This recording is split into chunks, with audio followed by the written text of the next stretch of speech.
Would you look at that? Hello, new cutie. Hello. Cutie.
Hello, everyone.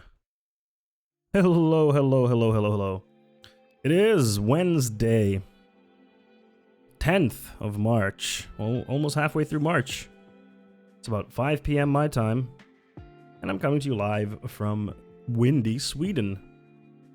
Welcome to the Fun with Fondue broadcast. How is it going, everyone? Hope you're doing well. Dewi, welcome to the stream. I saw you there earlier. And the Setter Forge, thank you for the follow and welcome to the cuties. I appreciate it. I've interacted with you on Twitter, I remember. Welcome. How is everyone doing today?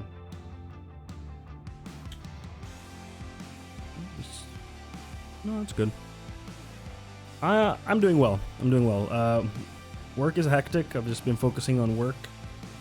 Mostly had work today, yesterday.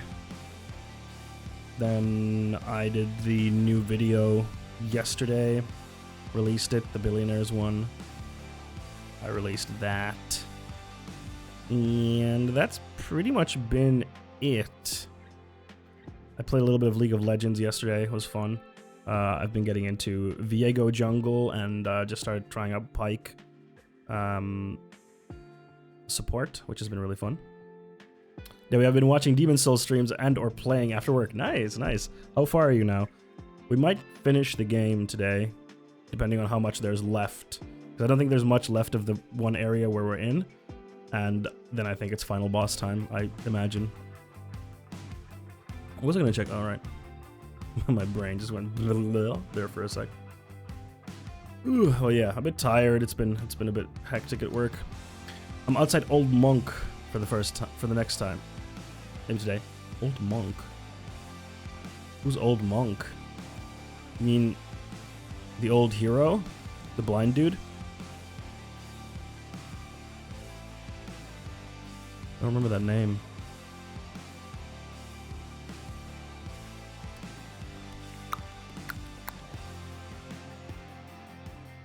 Also, happy Mario Day, everyone. It's March 10th, aka Mario Day. So happy Mario Day, everyone. Because that's a thing. I think it's cute. Happy Mario Day. Remember, Luigi is the superior Mario brother. Hey, Fake, welcome to the stream. How are you? I put too much sriracha in my food and now I'm sitting here with my eyes and nose ring. No, Nolly! You played yourself. I got told I could cheese it just waiting outside until the Phantom player quit on me. Oh, Old Monk is after Maneater. Okay, so that's where we're at right now. So, I beat Maneater off stream because I was stuck on it last time for a long time. So I beat it off stream on the first try. Like I did it yesterday, and I beat it on the first try. Like I was just like, okay, well. Because I thought I'll do it off stream because I'll die a bunch anyway, and it'll be annoying. Nope, it's a first try. What are you gonna do? But yeah, okay. Old Monk is the one after that. Okay. But yeah, we've done all the other areas already. It took help to beat the Maneaters. I got too stressed to stay calm for it. Fair, very fair. I think Maneaters has been the only boss so far which I've really disliked. Not because of the boss itself, per se, but just because it's just so janky. Like, the dash attack makes them go nuts, because they just move around so much, and then them flying around and trying to land, and it's just too janky. It just doesn't work well. And I'm sure that they struggled with that a lot, because this is the quality where they were like, okay, we have to ship it in this quality. So I'm pretty sure they worked on that particular boss a lot, and it was very difficult to fix. And this is like what they could do with the time they had. So I'm not berating them for that. You've been playing some Celeste. Ooh, nice, Fake. Celeste is a great game. Fantastic game. If any of you haven't played Celeste, highly recommend. It's a challenging platformer with some really great story about anxiety and that kind of stuff. Really good, really great game. Also, awesome soundtrack by Lena Rune. Is it Rune? What's her name? It's Lena Rune? I want to say Rune, but doesn't sound right. I've played it 3 times before and I still love it. Nice. Is it Rune? Lena... Rain. Sorry, Rain. Lena Rain. Or Iena? Or Lena? Yeah, Lena. Lena Rain. Yes. Great soundtrack by her.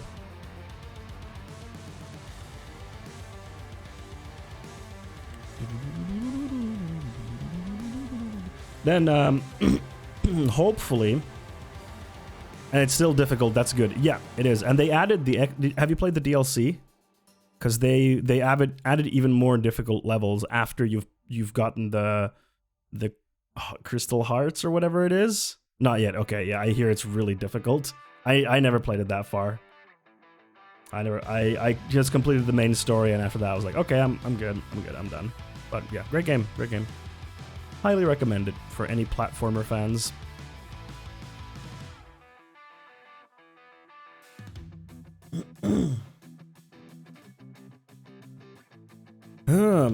What was I gonna say?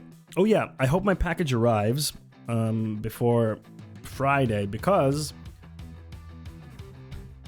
you just got a message that your 1-year-old nephew has dislocated an arm. Oh no, Debbie, I'm so sorry. Oh, poor thing. Oh no.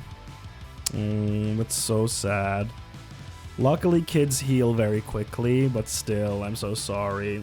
Oh, poor child. Poor kid.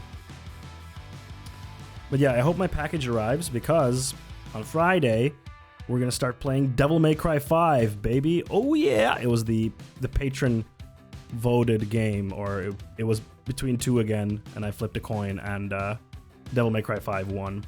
And the package is on its way. It should have arrived already. Now it says that it's delayed, and it's supposed to arrive tomorrow at the latest. So we'll see. It might be that it doesn't arrive on time, in which case we'll probably play a bit more Darkest Dungeon on Friday, because I don't have anything else lined up. Or we could do Hitman. We'll see. I think I want to play Darkest Dungeon more, because it's fun with all of your characters in there. I was thinking of playing it as a drinking game where I drink every time I die, but I don't want to die of alcohol poisoning yet. Fake. That's a risky one. This is my first time playing it, and before the last part I have died over 500 times. Yeah, you would... Yeah. Probably don't do that. Probably don't do that. Don't do that.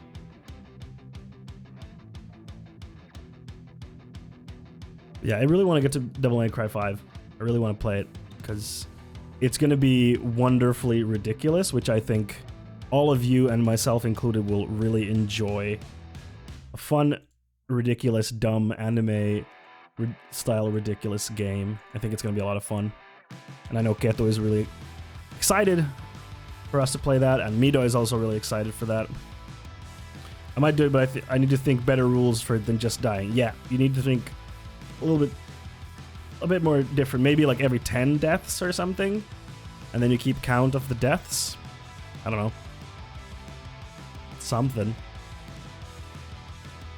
It's something.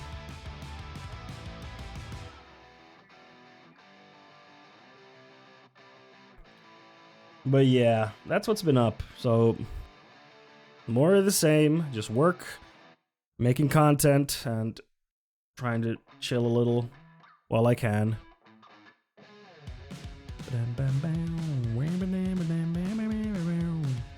And apparently the royal family is now, or like the British media is extremely upset that Meghan Markle and Prince Harry gave that interview with Oprah, and they're all extremely butthurt. And I'm like, why the fuck do we have, monarchies in the year 2021? Like, shit's cringe, bro. Like, please. Let's not do that. Just get rid of all the monarchies, please. Please. Don't need them. And then, like, people were being surprised, like, what?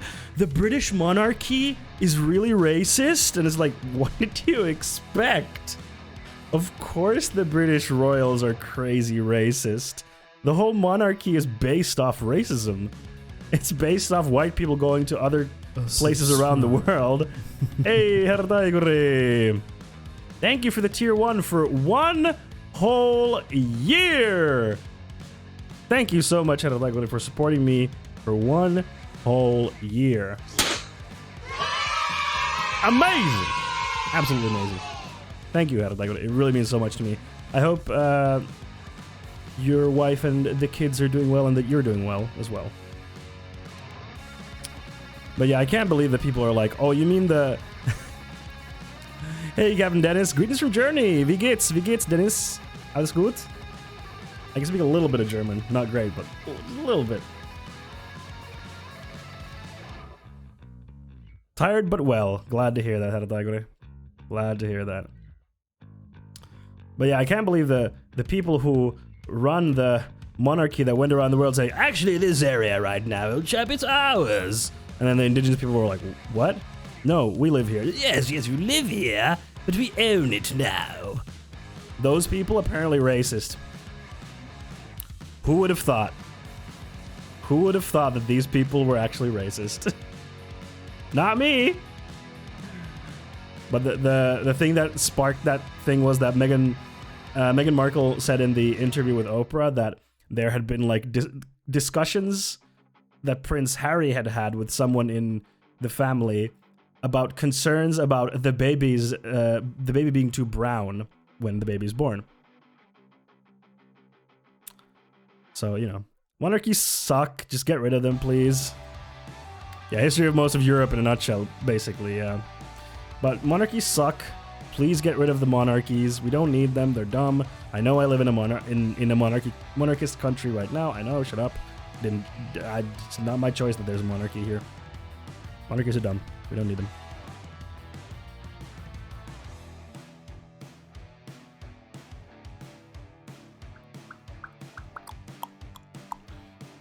But I mean, still, Harry and Meghan still had extremely privileged lives. Remember, we have to remember, even though she did bring up some heavy mental health stuff, still extremely privileged nonetheless. Not a shame, but look at the royal family and tell me they couldn't benefit from some new genes. Exactly. They're inbred as fuck. Male pattern baldness happening there like big time. Like, please get some fresh genes in there for God's sake. Cousin fucking for Lord knows how many centuries. Yes, your German was perfect. Thank you. Thank you, Dennis. I'm fine, but my English is actually not the best. I hope you understand what I write. Yeah, perfectly. And don't worry, if your English is not perfect, totally fine. No pressure. If you make an error here or there, that's totally fine. As long as we understand you, that's all that matters.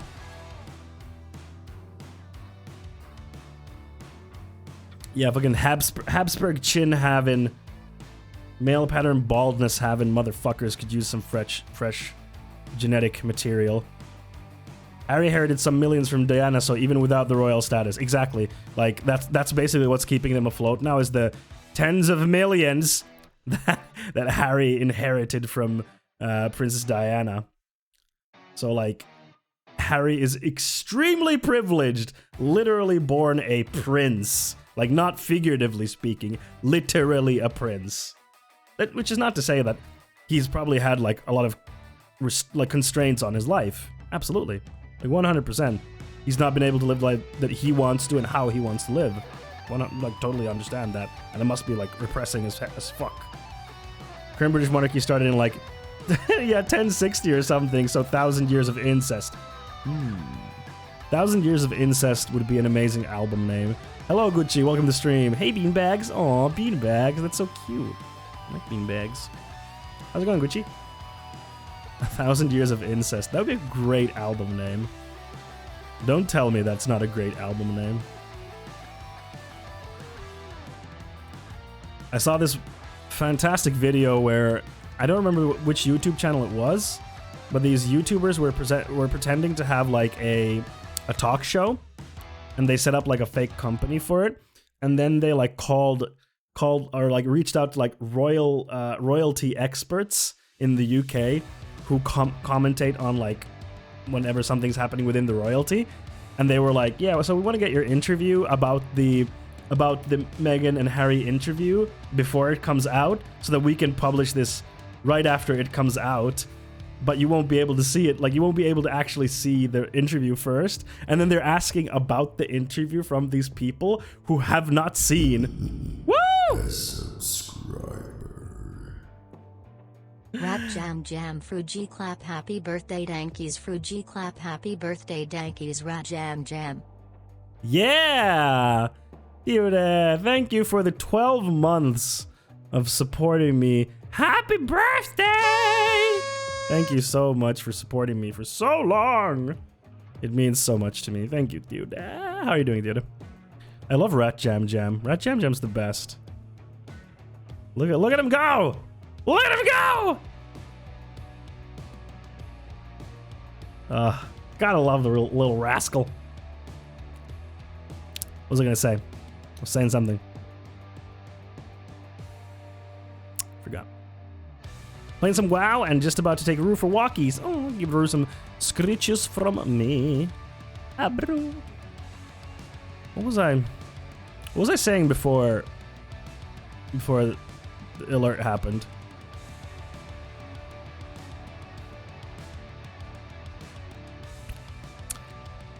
Royalty sucks. Is all I'm saying. It's dumb. I will lyric. Thank you for the lyric. Mwah. Yeah, just monarchies are dumb. Literally, why do we have these things in the year 2021? Shouldn't have these. Like, it's just dumb. Dumb.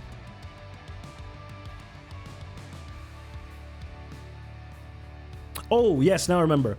I was telling about the video that I saw. These two dudes set up this fake company, and then they get these experts on who are like, yes, I will comment on the interview. Like, and they're like royalty experts commenting on an interview they haven't seen. And then these dudes are asking like, so what did you think when Meghan was talking about this thing? And then they're like commenting as if they've seen it, even though they have not seen the interview, and just like slamming Meghan. And it just like shows how biased like all these people are towards like how biased they are in favor of the monarchy. Monarchy's dumb. Before we get started with today's stuff, I want to share some memes with you. I got some good memes that I wanted to share with everyone. Let's start off with some. Oops, why did you do that? Oh, come here. Start off with some good memes. Monarchy is worse than anarchy. True. True. You couldn't have said it better. Literally couldn't have said it better. Oh, Joseph, stop! Give me a sec. There we go. Is it working? Yeah, it's working. Okay, cool. I need to do some. Actually, let me do. No, that's good. That's good. All right. So here's some memes that I saw over the week, and I want to share them with you because I think they're really funny.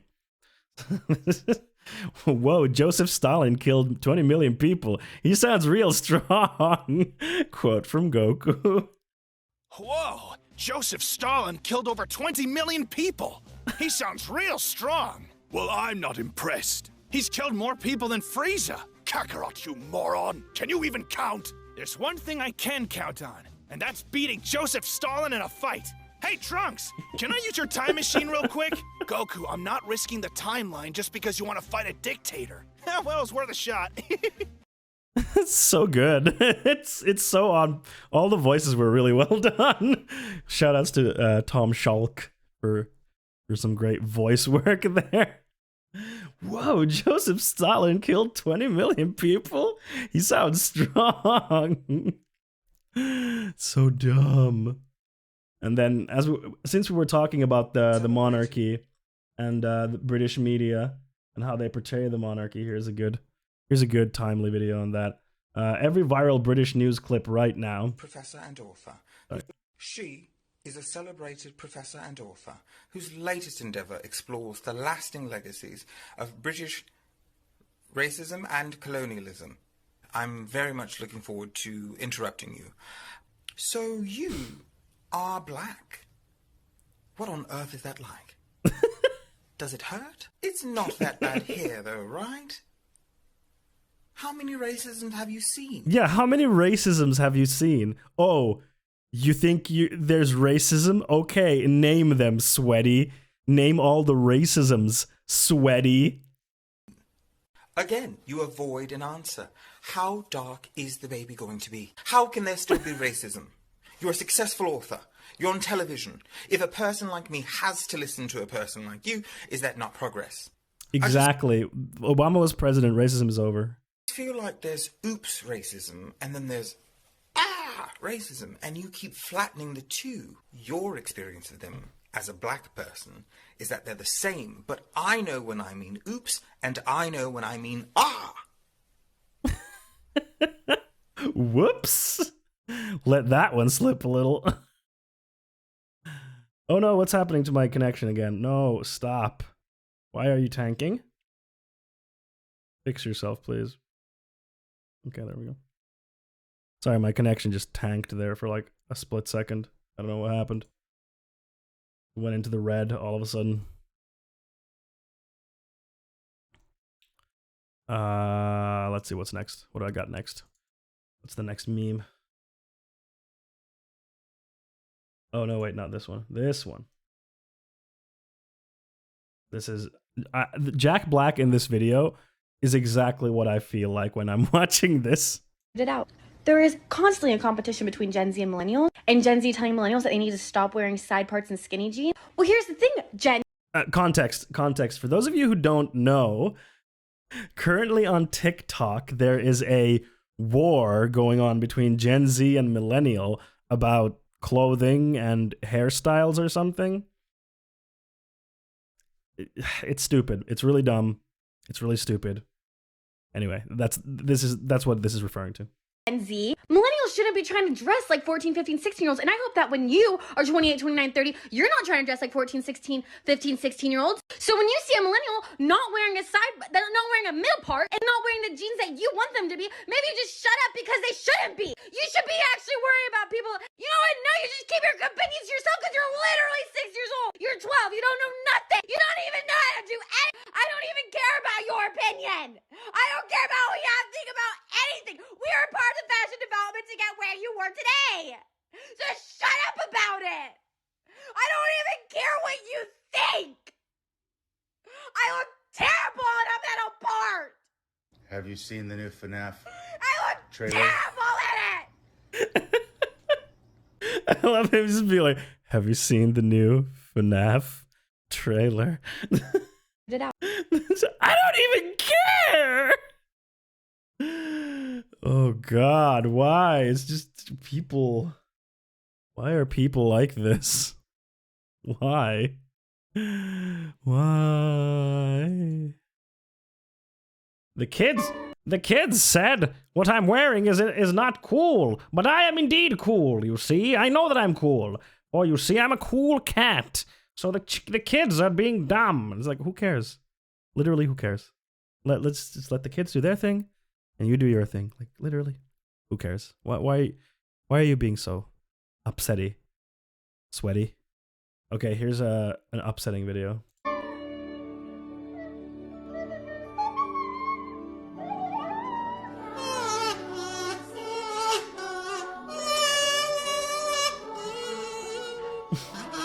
Is this TOS? Fixed.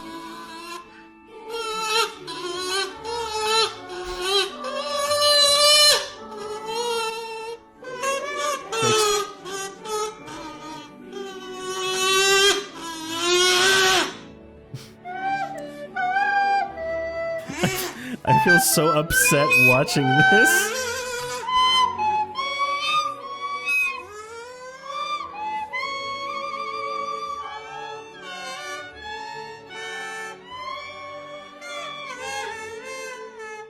This is probably the most upsetting one. It's like, why? Why? That's so creepy! Making anything out of hair is inherently kind of creepy. It's just like, I don't know why. There's just something. There's just something that is super creepy. What's this? How to repair your marriage. Google go to a counselor. Bing, you get an online divorce for 5-minute crafts. You put some toothpaste on it. It's so true. I was watching someone stream, and they were going through like these 5-minute craft videos, and there were so many about like using toothpaste to fix things, and it was just like, why? Making anything with hair is creepy, so wigs. Okay, maybe not wigs. Okay, maybe not wigs. You know what's worse? Making stuff out of teeth. Yes, Nolly, it is worse. You're right. Every day we stray further from God. There is no God. Just stray away from, so we're good. What's this? Oh yeah, this is a good one. Holy shit, that's fucking wicked.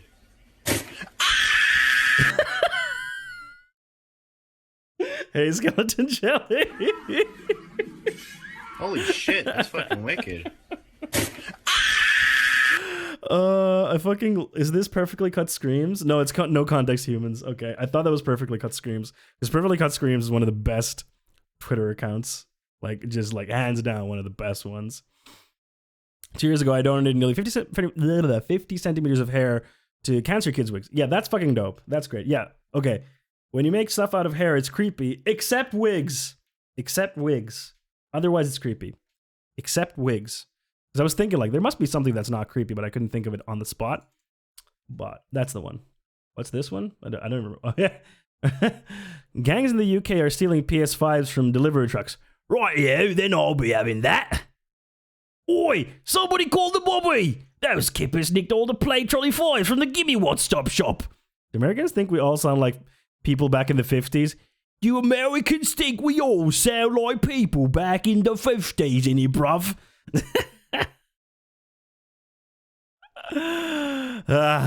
Good content. Oh, by the way,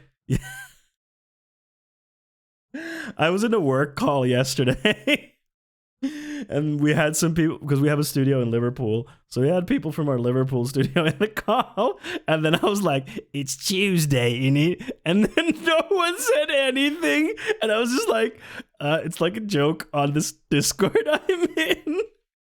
And one of them like awkwardly laughed, was like, yeah, okay, yeah. And then the others were completely quiet, and I was just like, oh no, I fucked up bad. And then I was just like, I'm sorry for my Anglophobia. I'm still laughing. I know. Oh my god, I felt so dumb in that moment. I was just like, why did I do this? Because I was like contemplating, should I do it? Will it be funny? And I was like, yeah, it'll be funny, right? Yeah, it'll be funny. Well, it wasn't funny. Yeah, turns out it wasn't. Turns out it was not funny. But you know what time it is, folks. That was all the memes I have. It was just a couple of memes for you to get the day started. Some good memes. I'll find pics before and after. Ooh, yeah, Dewey. That would be awesome to see that. Post them in the Discord. Okay, everyone, get your melons ready. Everyone! Today! Woo! We got a lot of content, folks. We're going to be watching a video on how game publishers export crunch. That's right. And then I got you a video with Andrew from All Gas No Breaks on the Alex Jones show. It's gonna be wild. It's gonna be wild, folks. And then Demon Souls remake. Will we complete it today? Possibly. It is a possibility. Maybe we will, maybe we won't. Who knows? We'll see. Woo! Yeah!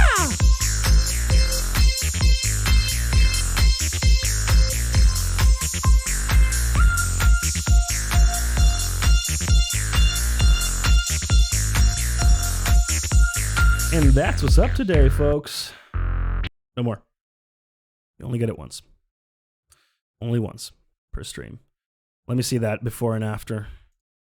Lily. Oh, what's this? Okay, I can allow that. I'm gonna up that one. I once said, yeah, white power to some fellow exchange students, and they were like, what? No. And then I realized that they don't know me, and it wasn't a good thing to say even jokingly. Oh my god. Oh my god. Gucci, no.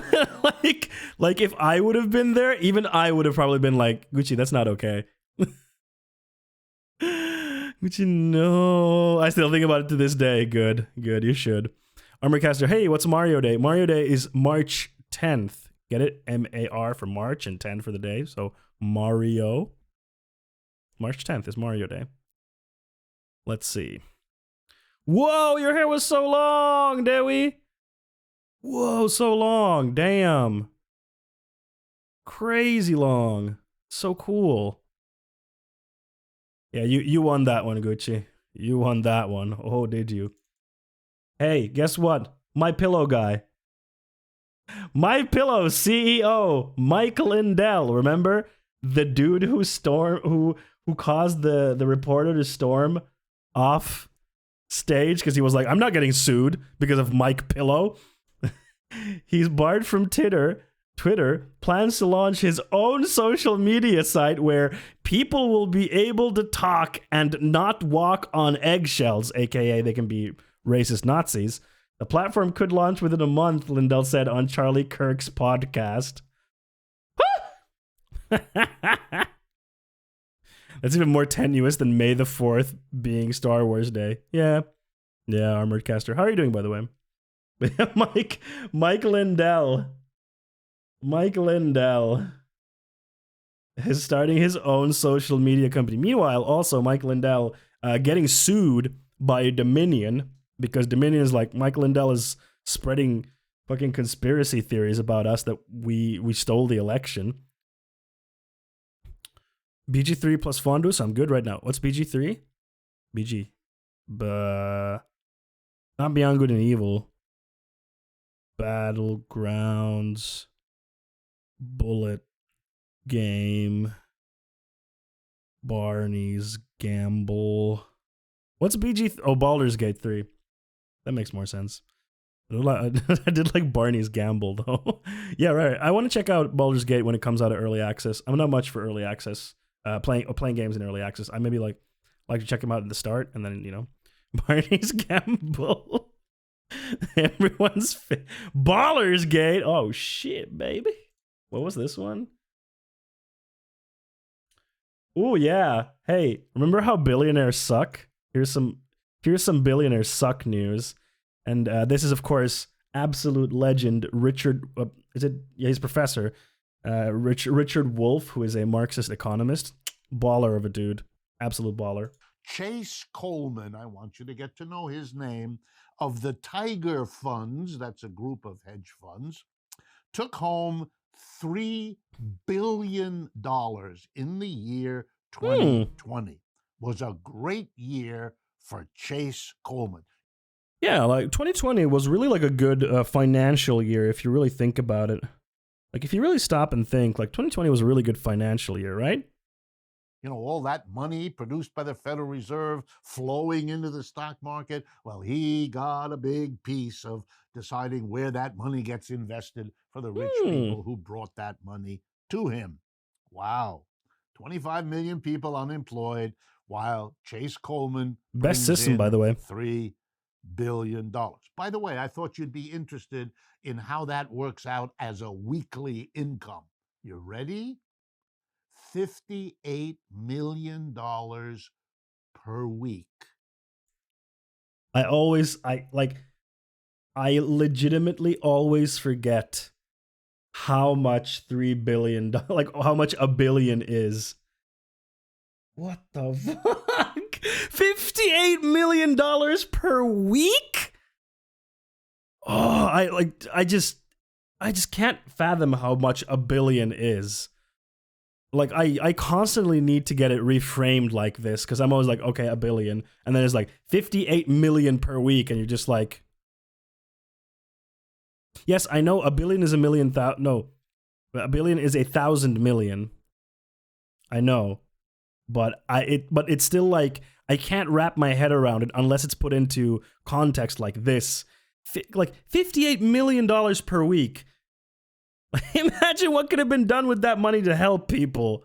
No, this fucking asshole gets to make... Of course it's not... I know it's not pure cash, but still. You see, Chase Coleman does not have to buy lottery tickets. Nope. Because he wins the lottery every day, 7 days a week, 52 weeks of the year. He won the lottery, where you and I didn't. But hey, but it's the best system. It's the best system that has ever existed on this planet. And tell me this, you communist scum. If there's a better system, then riddle me this, communist man. How come that system is not in place everywhere now and not winning over capitalism? Yeah, I didn't think so. Owned in the marketplace of ideas. But fondue, hypothetically, if he took his money out of his stock, then the world would explode. Hypothetically speaking, if I were to take money out of that, if I were Chase and I were to take that money out of the stocks, the world would explode. You see? Hypothetically. Well, it's because our brains aren't made to comprehend such big numbers. Yes, fake. That's absolutely true. Numbers like billion is just too much for our brain to handle. Because it's a made up thing. We made it up. Numbers are made up. Numbers are made up. I was just thinking. I just had the dumbest thought of like this like super MAGA chud like conspiracy theorist, like, you know what, brother? Numbers were made up. Did you know where they're made up? Where they made up the numbers? That's right. In Arab. The numbers that we use, brother, they're Arab numbers. That's right. They've been polluting our system for thousands of years with their numbers, brother. We gotta abolish numbers. Like, I'm just thinking of this person trying to wage war against numbers because they're Arab. And it's the dumbest idea. And now that I say it, someone's gonna link me a thing in like 2 days. Like, here's that person. And I'm like, God damn it. God damn it. Because parody is dead. After 2020, parody is dead. Like, it's just like, I just came up with a haha funny idea, and an even more out there crazy thing is true. Nobody can actually comprehend $1 billion. Your brain just isn't capable to do it. Yep, you're right. You joke, but it's almost became law in the US at one point that pi is equal to exactly 3. Okay. That really upset me. That really upset me, Armored Caster. I'm like legitimately upset. What do you mean? Oh, I'm so upset. That's the most American thing to do. How much is pi, brother? It's like 3.12. No, how much is it, brother? Well, you see, it goes on forever, brother. It's 3, fuck it. It's like, no, you can't do that. Except, yeah. Our brains evolved to count like 10 apples so we could know how much food your group has. Yeah. Does group have one apple or 10 apple? How many apple have group? Must think, grug. I also looked, as I said, at the other 14 out of the top 15. Sadly, number 15, who didn't do as well as Chase, he only took home $846 million. Look at this beta. Look at this absolute beta cuck at place 15. Only $846 million. Not even a billion haver. Pfft. Absolute grug. That grad school problem, me only undergrad. Yeah, exactly. Only have bachelors. No understand. Master's problem. Not to count billion apples, to count how much one dude has. Yeah. How many apple do you have? More than 10? Did not go grad school. Can no count. Grug. Yeah, absolute beta. Absolute beta. Only 846 million. Pfft. Is he even trying? So instead of $58 million a week, he only got $16.3 million a week.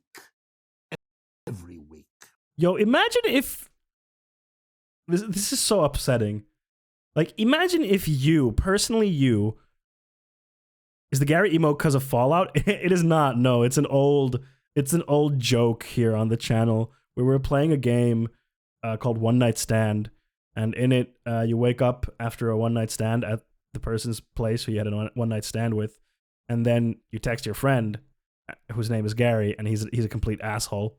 So Gary is just like being an asshole. Yeah, but like imagine if you personally just 1 week got $1 million and it was just that. Like imagine how much you could do just personally for yourself and your family if you got $1 million. Like imagine how life-changing that could be for people to get that kind of money in a week. And then this person just got $16.3 million a week every week last year. Like not constantly, of course, because it didn't play out like that. It's just... Now, there is no excuse and there is no need for this. That some people are desperate on living on unemployment, or worse, have run out of unemployment, while somebody else is raking in Best system. $50 million a Best week. system. There's no need for that in a society that already had inequality, that says it doesn't want as much inequality, that has a leadership that says it is committed to reducing inequality. Pepela, reducing inequality, Pepela. Él no sabe. Él no sabe. He doesn't know, chat. Why was this allowed? No need for it. No morality can justify this that I know of in any of the major kinds of morality. Well, you see, it's not about morality, dear friend. It's about who controls the market and who makes the money, see? If you just work hard enough, see, then you can also make this kind of money. You just have to pull yourself up by the bootstraps, you see? It's very simple. Anyone can become a millionaire. You just work hard enough. Right? It's easy. Just work hard, forehead. You just gotta work hard. 20's radio announcer. 20's radio announcer is a great, like, capitalist voice. It's a great capitalist voice. Because it's such an evocative voice. You immediately imagine the dude in a suit and a trilby and, you know, trading stocks. I don't know what they did in the 20s. No, wait, the 20s was when they jumped out of the windows, wasn't it? That's when the Great Depression was. Was it then? When was it? Great Depression. When was it? 20s, right? 29 to 39. Okay, it was more the 30s. Okay. Almost. Yo, bro, imagine... Bro, imagine jumping out of a window to kill yourself because you're like, line went down too much. Like, goddamn. And I'm not trying to say, like, those idiots. That's not my point. My point is just how absurd that is as, like, a concept. Like, line go down much, jump out window. And it's just like... It's so absurd. Speaking of absurd, it's time to go super absurd.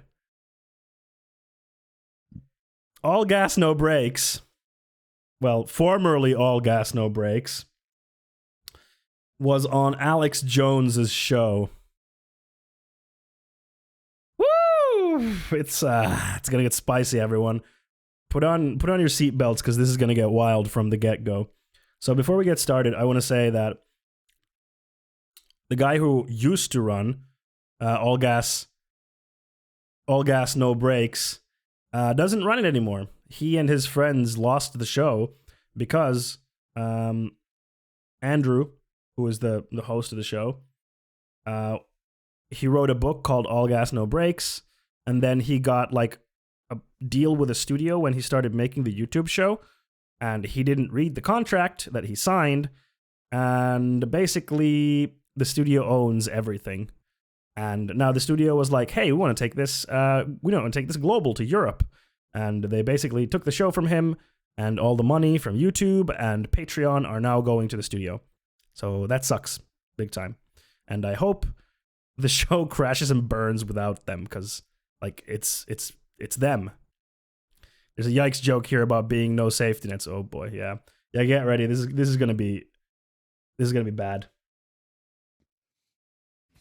All right, I'm a fan of a show, Andrew Callahan, All Gas, No Brakes. It reaches tens of millions of people a week. Great guy, big up-and-comer, too. He's producing an amazing hit piece against me. Used to do this show, doesn't do it anymore because, as I just said, the show got stolen from him. me that we're very happy to be a part of. But it's good to have you. Well, you got to attack me a little bit. Denounce me as a piece of filth, or you might get in trouble. Because I like you. Just call me a horrible, the worst person on earth right now. What do you want me to call you? Call me a piece of filth. I don't want to call you that, man. No. You're going to get banned if you don't. Say, I hate you. You are Hitler. You'll be all right if you do that. All right.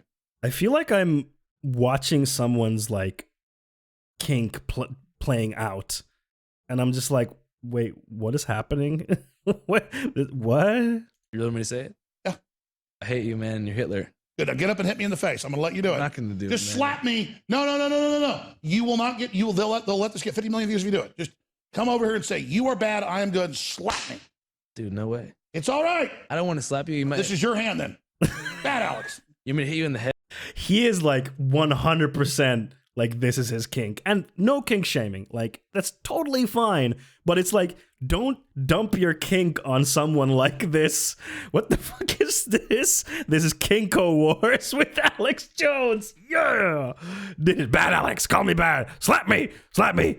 I'm like, dude, don't dump your kink on someone like that. Ask them if it's okay. Head? Well, I'm not a masochist, or sadomasochist, but the point is that Zuckerberg and others said you can only speak to me if it's in a negative light. That's an official. Wait, Zuckerberg said that?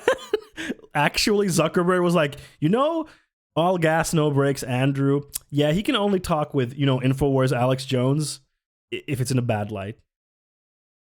Pronouncement. That's not a cult or anything. That's not tyranny. That's good. So just so you don't get in trouble because I like your comedy, just denounce me. He's so confused. He's like, what's going on? Just say that I'm the lowest form of filth. Oh, no, man. Help. All right, you're going to get banned. Okay, got a thought criminal, folks. All right, I apologize. I wanted this to get, just say you're a despicable person. Okay, you want me to say it? Well, the algorithm doesn't know it's a computer. Just say, you are filth. I hate you. I'm here to expose you. Garbage. No, man, I don't want to say that. Alex Jones is garbage. My brain is just like reeling from this. There's a skull in the background. Cool. my brain is just reeling from this. There's almost 7 minutes. No, this is, the beginning was not like, he wasn't on the show before. So this is just like other shit. This is just other unhinged shit that Alex Jones goes on in his show. Alex Jones is filth. Alex Jones is bad. Just say it. It's easy. Once you say it a few times, it gets easier. Alex Jones is bad? That's good. Also, did you all see the video of Alex Jones terrorizing his, like, I think it's now ex-wife? I don't know if they're already divorced, but he basically, like, because I think his wife has a restraining order on him, so he can't, like, get within a certain distance of her and his kids who are with her. And he took a helicopter, or hired a helicopter, and like flew over their house, and then like sent a video of him flying over their house and around to his daughter. It's just like, what the fuck? Like, this man is not okay. And say, I'm here to expose you.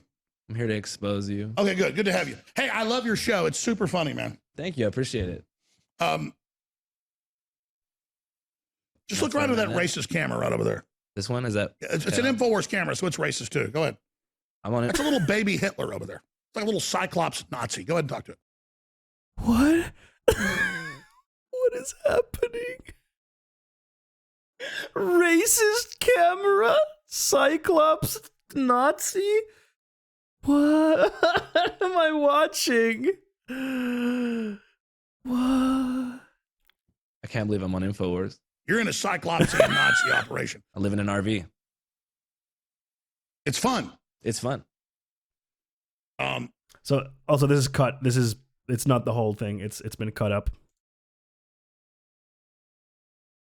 A lot of people are really serious about Bigfoot. Do you think that there's any possibility?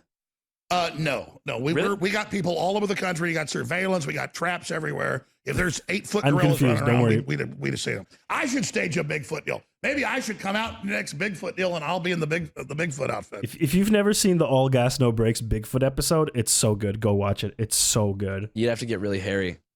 Speaking of hair, you used to have short hair. I like the hair now. Yeah, thank you. I appreciate it. I've had to stop washing it, because I'm not normally gay, but I kind of like to run my fingers through it a little bit. you can touch it if What's going on? That's not okay. That's not okay to say to your guest that you have on your show. That's super not okay. That's I feel so uncomfortable. That's not okay. Don't do that. if you want, man. Is there? Can I touch it? All right. Well, Yeah. all right, folks. I'm coming out here. I don't know why I'm. Okay, let me just touch it a little bit. Yeah, Here you we can go. do it. It's all good. Oh my gosh. Is this how his show is all the time? This is really something. I have no idea. I don't know if you noticed. I don't really watch InfoWars. So I have no idea what the normal is. This could be like a bit wild. This could be completely normal. I've just seen random clips and they're always balls to the walls. Maybe Bigfoot's hiding in here, huh? Bigfoot, are you in there? Like you said, maybe there's. This is why are we watching his kink stuff? Like it's just God. Some microscopic Bigfoots hiding in your hair. You never know. By the way, that hair really smells like shampoo. You've been keeping that hair clean. I wash it once every 3 days. How big can your hair get? It's falling out, so it's not probably very big. Is that from stress? he mauls so much. The hair is falling out because he's so angry. I don't know, man. I'm an alpha male. I probably live about 65, 70 if I'm lucky. What does it mean? I'm an alpha male. Oh, microscopic Bigfoots. Yup. Yup. Have you guys seen, have you peeps seen the interview with Alex Jones? Sorry, the Joe Rogan interview with Alex Jones. Joe Rogan, not a huge fan of his, but this is from like many years ago. He had Alex Jones on his show, and then at one point they start smoking weed, and it goes completely ballistic, completely just to the stratosphere. Nothing makes sense. He starts spewing like all kinds of completely deranged conspiracy theory stuff, and it's an experience. Mean to be an Got alpha a big male? heart. It's got a lot of blood pumping through it, brother. What does it mean to be an alpha male versus a beta male? Like, what are the It characteristics? just means that the light that burns twice as bright only burns half as long. So beta males live super long. They tend to, yeah. So when you see like a really old guy, you're like, that guy. Like a 100-year-old guy. Most of the really badass dudes I knew died about 65, 70, yeah. Some of them go longer, but usually, yeah, they're burning the candle. Fucking anecdote, Andy. All the guys I know who are cool died early, brother. How do you think you're gonna go out if you had to pick one way? God loves me. I'll probably die in my sleep. You don't want to have like an epic. I really hate their noise gate. Their noise gate is so aggressive and death, like jump off the tallest building. No, like a Viking and having a battle. Well, I'm so fat and out of shape, I'd get my ass kicked in a berserker battle. You used to be buff though. I saw a picture of you when you were like in your teens. You were super, super jacked. You want to work out with me today? I'm going to. I can do like 80 pull-ups, like 80 pull-ups? There's no fucking way that Alex Jones can do 80 pull-ups. Bull fucking shit. 80 pull-ups? Bullshit. No way he can do 80 pull-ups. No way. I have no idea if this is a normal episode. The only thing I've seen from his show is someone is putting chemicals in the water that turn the freaking frogs gay. Yep, and he doesn't like it. Yep. Can anyone do 80 pull-ups? Jesus fucking Christ. I'm sure someone can, but it would be a tremendous feat to do 80 pull-ups. Perfect. Now I can only do like 3 of them. Yeah. Oh, then he could do 80. Oh, okay. 2. I mean, mainly, I'm a big fat. Oh, damn. He was jacked. Look at that. Jesus Christ. Look at that neck. Holy shit. All right. He was jacked. God damn. Young Alex Jones was jacked. This has the right side image has some real Vladimir Putin vibes, doesn't it? You know, riding a horse with no shirt on, belly tucked in. That's me just a few years ago. I wasn't as fat as I am now. You look great, man. Well, I need to get in better shape. So, enough about me. Let's talk about your hair. That is some. Oh. I don't feel comfortable. I was just killed by a fucking Temmie in Undertale. No, Nolly. The pig is going to come back to haunt that horse one day and ruin its career. Yeah, the game like, we found this picture with you of Alex Jones. See? I don't know why. I don't know who this person is who found the picture of the horse with Alex Jones. I don't know why they're a mobster from the 20s. But we found the picture of Alex Jones. See? Your career's over. See? I don't know why that was the character, but hey, here we are. Some hair. Could I like run a little space kind of up by your ear, just right over there? A little? Yeah, you can have some of it. All right, do you wish you had it? I do. How would I look with that hair? I think you look pretty good. Would the girls like me? You know what I mean? All right. I've only driven to the Midwest a few times. It's cool. It feels like there's like separate societies being created. Like, for example, they've been having like we went to a mud wrestling event. No one gave a shit. This is the edited version, and it's like, Jesus, it's like half an hour long. Well, not quite as long, but still, it's like another 9 minutes. What's your favorite state? Ever? Probably Florida, Central Florida. I'm proud of Florida.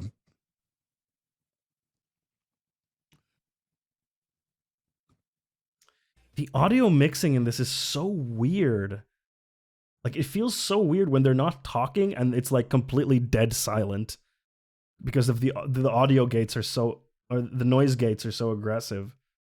I was just during the break getting you a LaCroix because you wanted one, and then I couldn't find a paper cup for you. So I could just drink it straight out of the can. Well, it's not cold though. It's fine. I had to go across the warehouse and get it. No one will bring it to me for days. I'm not mad at the crew. I just beg, can I please have it?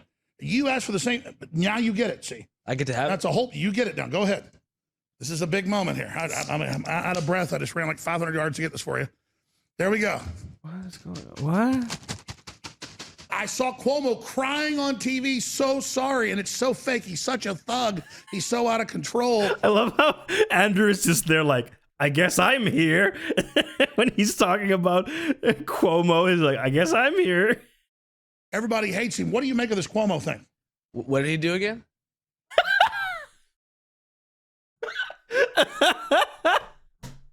Andrew, like, what? What did you do? Andrew's got major, I guess I'm here energy the whole time, though. And from my understanding, like, Alex Jones's team reaches out to a lot of different people to try to get them on their show, like Hassan Piker, Hasanabi on Twitch. Like he's been approached by Alex Jones's team to go on his show, but he's like, no, I'm not doing it. I'm not going on his show. He was, I am very sorry. Get him right there. That a real picture? No, that's him and the new Health and Human Secretary Deputy Director. Oh, merged. The one that's a little obsessed with children's peepees. What?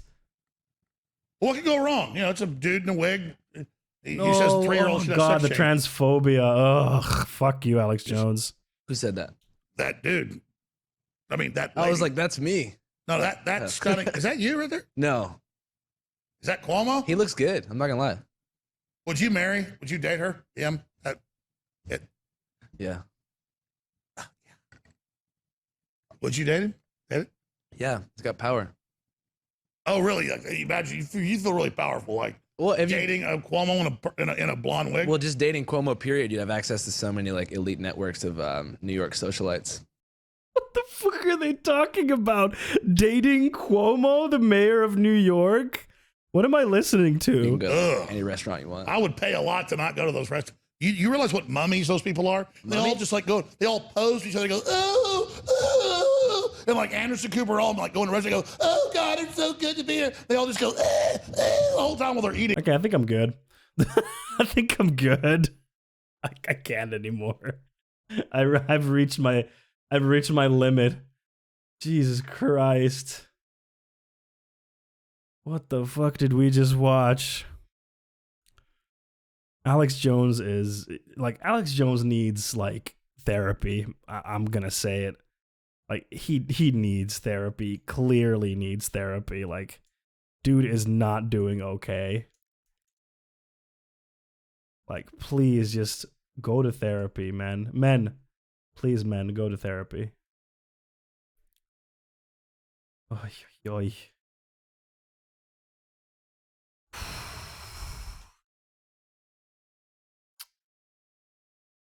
Since we're on this fun topic, oops, that's not what I meant to do. I don't know why I did that. Where are you? There you are. Boom, bam. We got a PragerU video, everyone.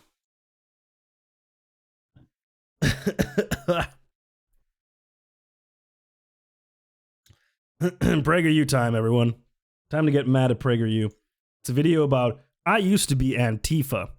Let's see all the truths that PragerU is going to be telling about Antifa to us today.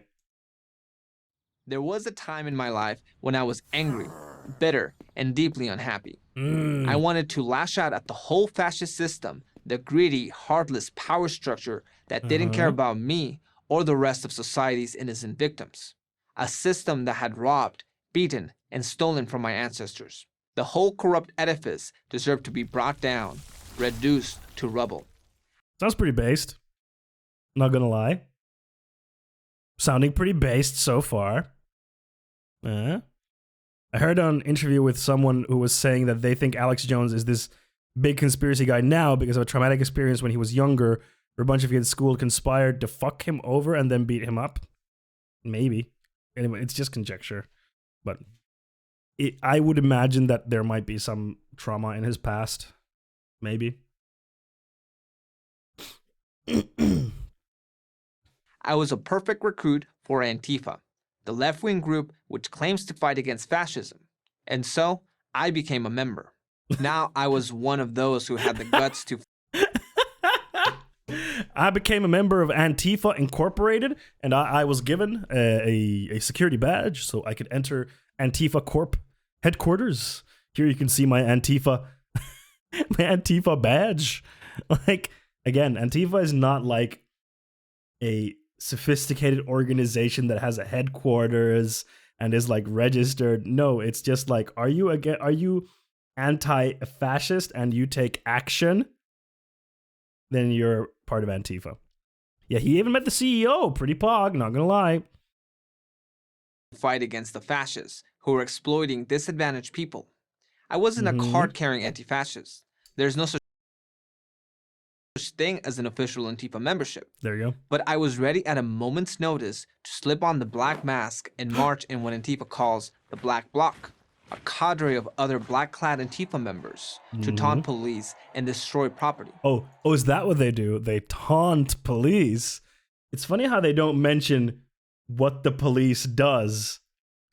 So the implication there is that they taunt the police, which causes the police to attack them, but it's their fault because they're taunting the police.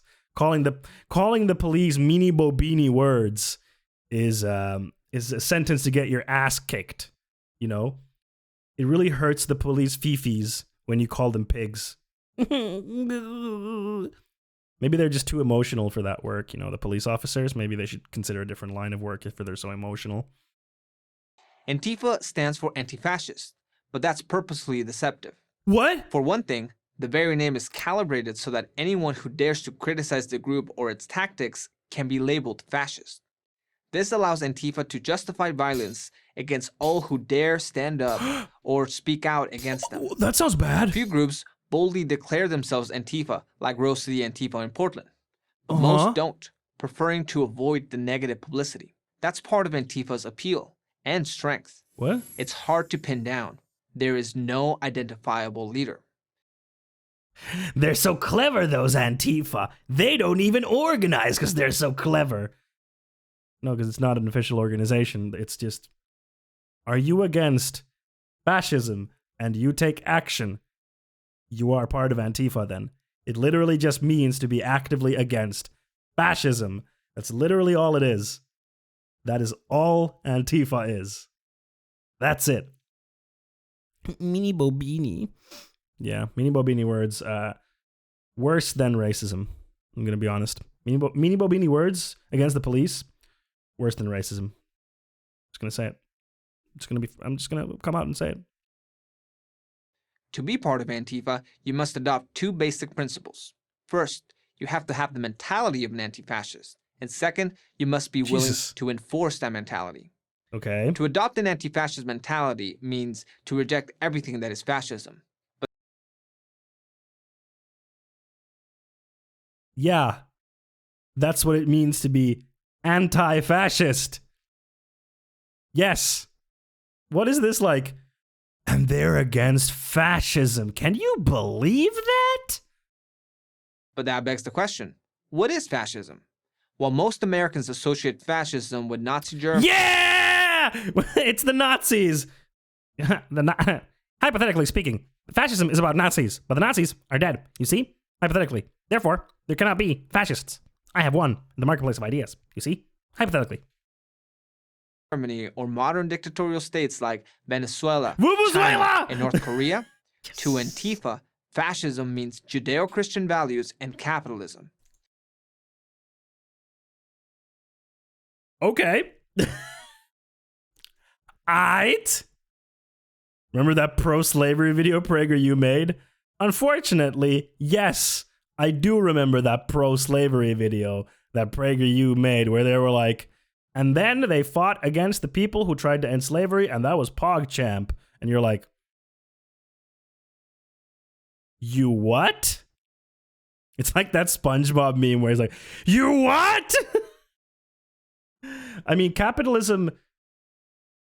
Here's the thing. Okay, Judeo-Christian values, mumbo-jumbo, what does that even mean? Who cares? Blah, blah, blah.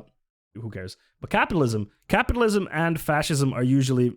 walk hand in hand. Capitalism is not inherently... I wouldn't say capitalism is necessarily inherently fascist, but capitalism will always support fascism. And capitalism is inherently, oppressive. So, yeah, it makes sense that Antifa is against capitalism because capitalism is oppressive, and capitalism will always side with fascism. It makes sense. And Judeo-Christian values... As an Antifa group said on its Twitter account in 2018, the fight against fascism is only won when the capitalist system is smashed. And they mean smashed. Breaking windows, tearing down statues, throwing Molotov cocktails, looting and burning... Wait. These are not actual tweets. You can't do this. Or Instagram posts. Wait. Anyway, these are not actual posts, but they're portraying like we just did this artist rendition of these actual posts that are here. My private property. Yeah. So Antifa was there destroying this ancient Italian statue because that's what they destroy. And that is a huge microwave. Yeah, anyway, he's stealing a microwave. And he's throwing a Molotov cocktail point blank, which probably is a terrible idea. That looks like a really bad idea to throw a Molotov cocktail point blank. Wouldn't do it. Yeah, because they just break random shit, right? That's what Antifa does. They just break random things. Just random stuff. Breaking windows, tearing down statues. Breaking windows. Which windows? Tearing down statues. Which statues? For example, statues of slave owners in the U.S. probably should get torn down if the city doesn't do anything about it. Because most of the statues of the slave owners and Confederacy soldiers and generals and whatnot, those were erected after the Civil War, way after it, in a response to the what is it? Martin Luther King's movement. What is it called? What's the name? It's escaping me. Chat, help me. Help me, chat. I can't remember the term. What is it called? Civil rights movement. Thank you. Jesus Christ. Yeah, the civil rights movement. Most of the statues were erected as a response to the civil rights movement to show to the black people, remember who you are. Remember your place. So tearing down those statues, yeah, I don't care. Tear them down. Who cares? Is this one of those source, trust me, bro type videos? All of them are. Statues, throwing Molotov cocktails, looting and burning businesses, and harassing and physically assaulting people. We saw. Wait. That last image? What is happening in this last image? This person is apparently scaring that person whilst filming it. What is this? None of these have happened. These situations are completely fabricated. These are not real things. We saw it all in the We saw it all in the summer of 2020 in Portland, Seattle, Minneapolis, and other cities. Antifa is not solely responsible. I am here to remind you that most of the protests during last summer for George Floyd were peaceful. What's the percentage again? George Floyd protests peaceful. What's the percentage again? Come on, give me a percentage here. Where is it? Ah, come on.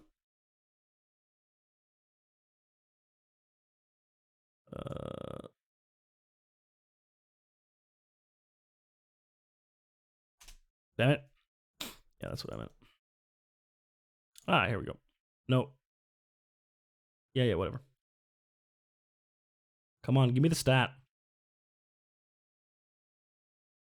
Why can't I find it now when I need it? Ah, there we are. 93% of Black Lives Matter protests have been peaceful, new report finds. So this claim that the whole fucking country was on fire last summer, objectively not true. They're lying.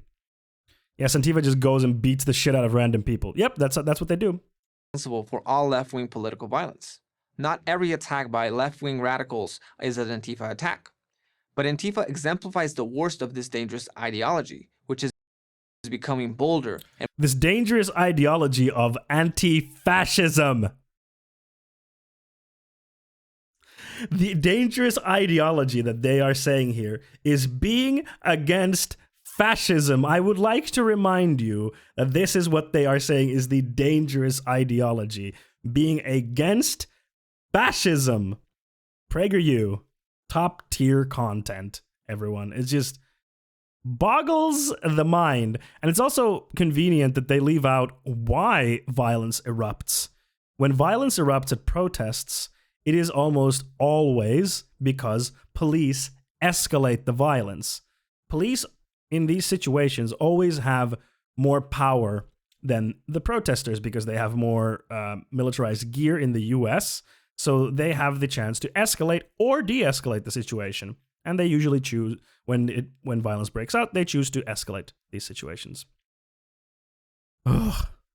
I'm Antifa, so do I now need to go beat up some random passerby? Yes, and you need to film it and send it to Antifa CEO. And more prevalent in American society. Joining Antifa was the worst decision of my life. How did I get out of it? Like anyone who gets out of something bad, I encountered something good. The very system that I had sought to destroy. Friends, people who turned out to be my real friends, pointed me to challenging thinkers like Milton Friedman, Thomas Sowell, and Ben Shapiro. No!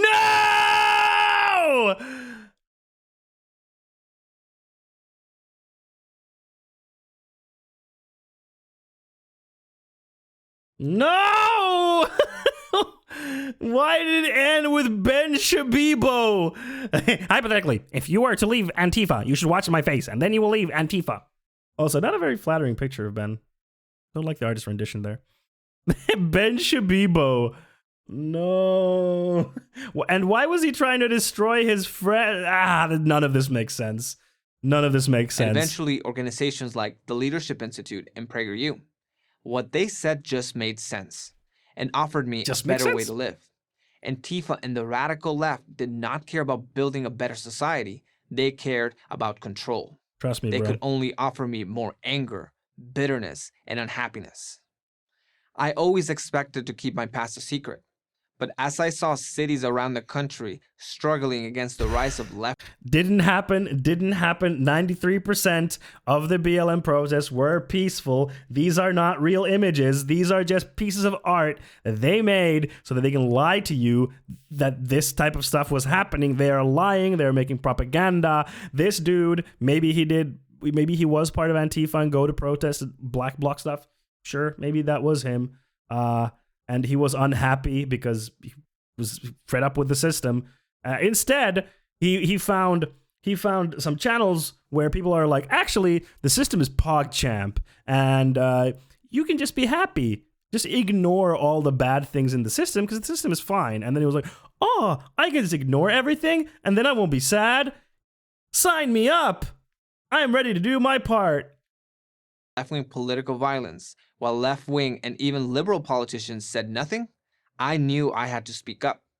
If people like me, who know what is really behind Antifa, don't, the left will obliterate what it means to be a free American.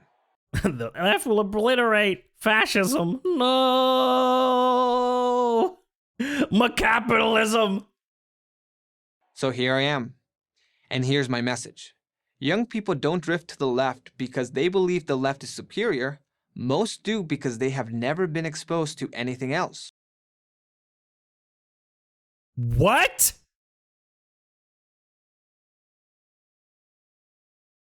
This is again one of those like corporations are run by communists kind of thing. Whereas like, what do you mean? American like society and media is like drenched in neoliberal capitalist ideology.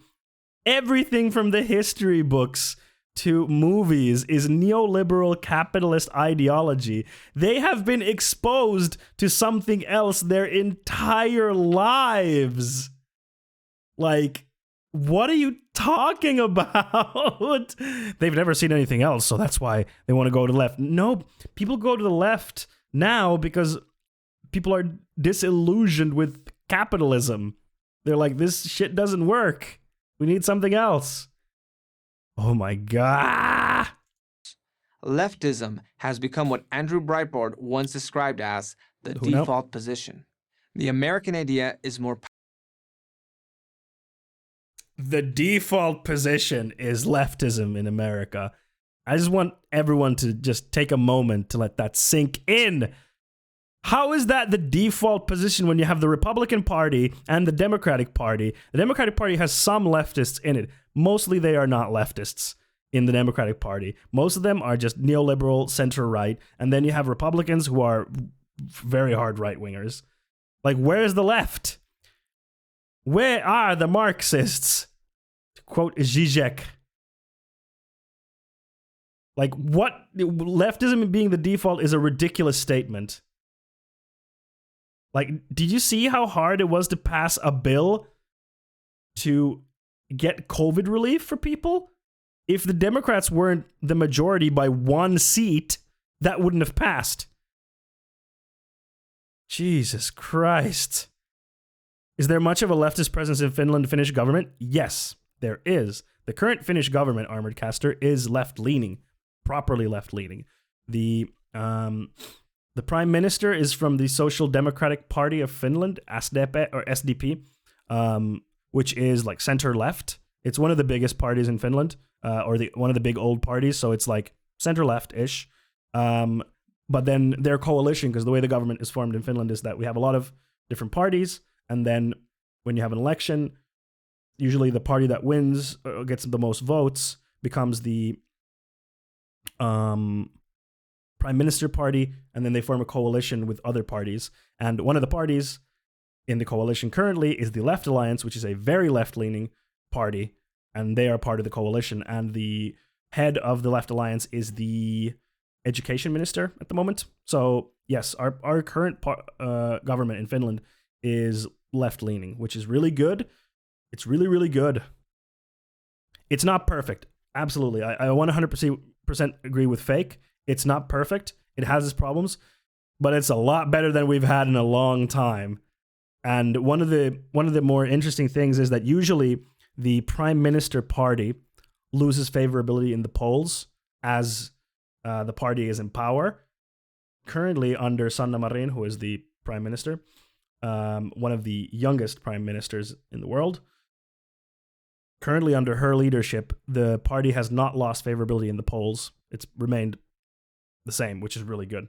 So, Pog, a decent education minister for once, it's possible, and they're putting more money into education right now, which is great on like a national level. But then, of course, on a municipality level, it's different because then it's up to the municipalities to distribute those funds, and that's a different story. But yeah, so it is a better situation now than it has been in a long time, but it's far from perfect because the right-wing nationalist party, the Finns party, has been growing in popularity, and that's bad. Powerful than you think. It turned me around. It can turn others around too. It turned him around and fucked him in the ass. The core of that idea, call it the American dream, is not about money. It's about freedom. That, ultimately, is the reason Antifa has to resort to violence. Because if conservatives are allowed to speak freely, they will peacefully convert more and more of Antifa supporters towards the values of liberty. And then Antifa will vanish like the nightmare it is. I'm Gabriel Nadales, the student rights advocate for the Leadership Institute and author of Behind the Black Mask, My Time as an Antifa Activist for Prager University. Well, well, yeah, that's definitely why, conservatives are getting thrown off platforms. It's because if they get to speak, then all the leftists will turn into conservatives. That's the reason. That's definitely the reason, and not the reason that they're racist, transphobic, all those wonderful things. Yeah, or they incite a Capitol Hill riot. None of those things. None of those things. It's, freedom! Freedom! What was it at the end? There was something here. It was, it's not about the money. It's not about the money, Chief. It's about freedom. Whatever the fuck that means. This is this buzzword that they throw around that doesn't mean anything to them. It's just freedom, freedom, freedom, freedom. And then it's like, when you actually need actual freedom, they're like, you can't do that. And it's like, okay, well, cool. So he just joined for the book deal then? Shh, no. How dare you say that? How dare you accuse him of being a grifter? I am shocked, Armored Caster, that you would claim that he is some kind of grifter. Shocked and appalled. Shocked and appalled, good sir. How dare you?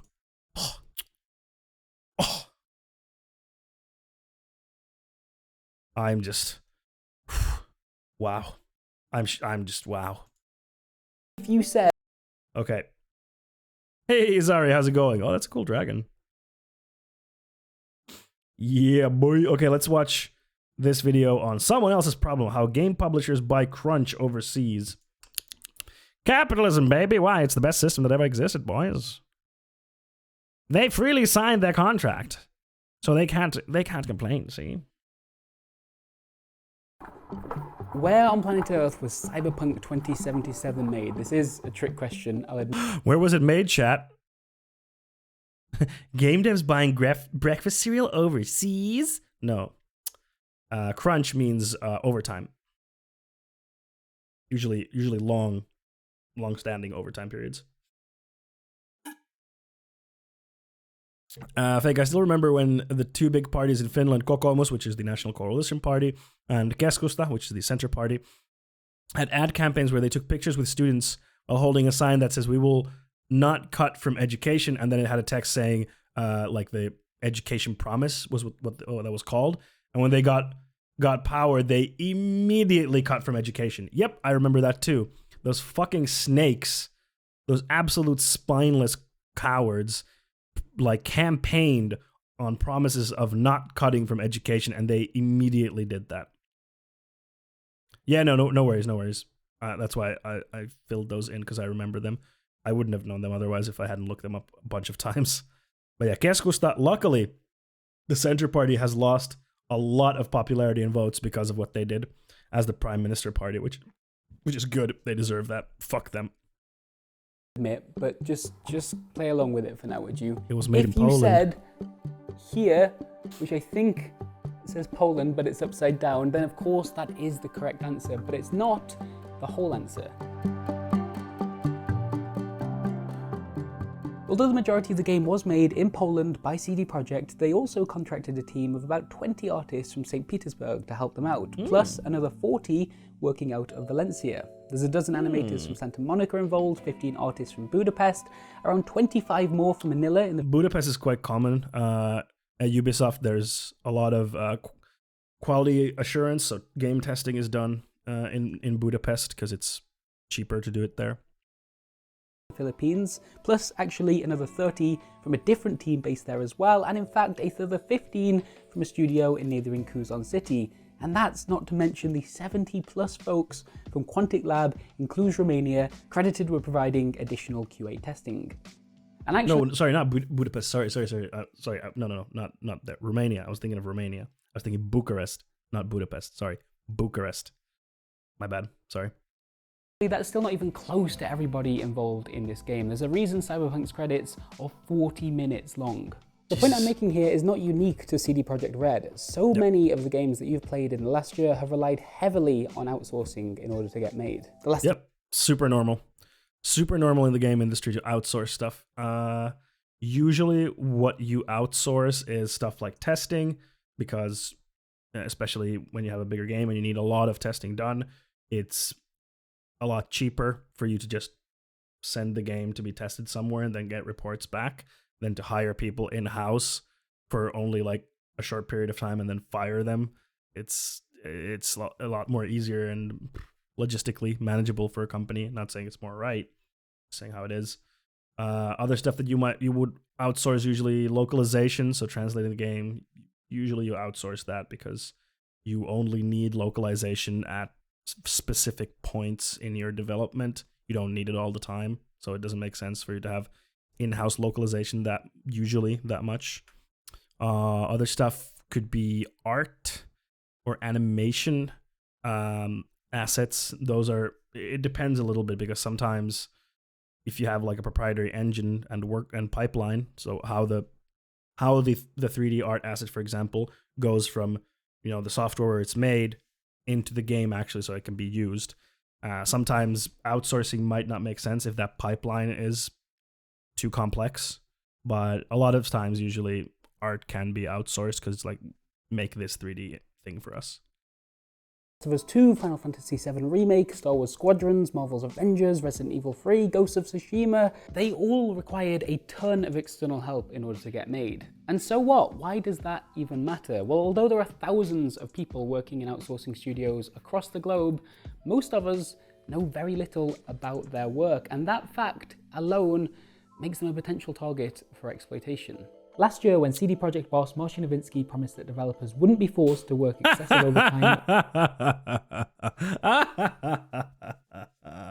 or crunch in order to make Cyberpunk 2077, I don't think he was talking about the 200 plus people I just mentioned at the beginning of this video.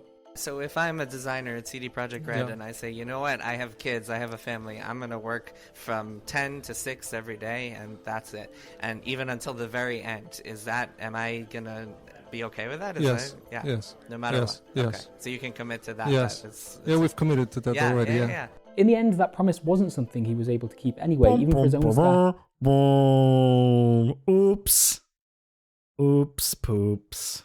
Working within CD Projekt, but let's imagine for a moment that it had been kept. Cyberpunk 2077 would have been celebrated as perhaps the only AAA game being made right now which could come out and say, hey, nobody needed to work 60 to 70 hour weeks for months on end in order to get this thing made. But if you're only looking at the home studio when you say something like that, then it's just not true. Again, this is not a video about Cyberpunk specifically, I just think it's a useful example to start with. No, this is a video about how most big budget games are being made. So here's what I'd like to find out. How does outsourcing work, and are the people that do it treated fairly. Over the last month, I've interviewed 19 current and former developers from 2 different outsourcing studios in Southeast Asia in an effort to answer those questions. Nice. Well and done. what I found, unfortunately, is yet another example of the games industry profiting from what is a huge amount of unpaid labor. I've spoken to people who've worked 70-hour weeks for months on end, although they're only ever paid for 40, staying in the office late into the night and at weekends to keep up with unrealistic deadlines. Nice. Isn't that nice, chat? Isn't this type of exploitation just nice? And the thing is, like, this type of stuff can be very hidden to the studio that is doing the outsourcing. Like, it can be that, you know, the studio that is doing the outsourcing has no idea that this is what's happening if it's not reported. Do you get crunched fondue? We had some on the project that I worked on, but fairly limited. We, at our studio, we strive to keep it to an absolute minimum. But again, for your partners that you outsource stuff with, it can be hard to know if they're doing that or not, because if they report like, okay, we did this many hours of work, here's what we found, and so on, you're like, okay, that's the hours that they did. But if others work unpaid and they don't report, then how do you know that? Many hope these outsourcing jobs could be a stepping stone to a potentially more sustainable, healthy career in the games industry, perhaps eventually working for a developer that's focused on making its own games instead of someone else's. But not everyone is making it through this gauntlet. I've interviewed former employees who feel completely burned out by this work, who have suffered mental health issues as a result, and some who just feel exploited by their bosses. Now, really quickly here, I do want to say that I don't think outsourcing itself is a bad word. If you're running a game studio, for example, and you decide to outsource some motion capture performances because you don't have the necessary equipment or skill set or just time to do it yourself, then sure. If you pay that team what they And building your own, like, for example, mocap studio and hiring your own actors and all that stuff, like, that doesn't make sense, because then you're like, okay, we need them for this period of time, and then after that, there's no need. Then what are you going to do? You've wasted so much time and money. So outsourcing can definitely make sense. Like I said, with testing, for example, it can make a lot of sense to outsource your testing because you need a lot of testers for a certain amount of time. Like, let's say half a year, you need like a higher amount of testers to test the game before it gets released. But then after that, you don't have the same need. And before that, you don't have that need. So hiring those people locally doesn't necessarily make sense because it's just 6 months. Deserve and give them a fair deadline to complete their work, then that's potentially some ethical business you've just done. And it can be ethical. Congratulations. However, problems do start to crop up when outsourcing is seen primarily as a way of cutting costs. Let's say you're now a publicly listed company where every decision you make needs to factor in the effect it will then have on your share price. Remember this? Remember when this happened and everyone was so hype for Cyberpunk? Yeah, looks like everyone got cyberpunked. You're working on some huge open world game, and it's going to require a ton of testing to eliminate as many bugs as possible before you ship it. And you want to outsource that. I would like to correct him a little bit, because testing doesn't eliminate bugs. Testing only finds the bugs. It will bring the bugs to you. If you test the game a lot, then you will find a lot of the issues.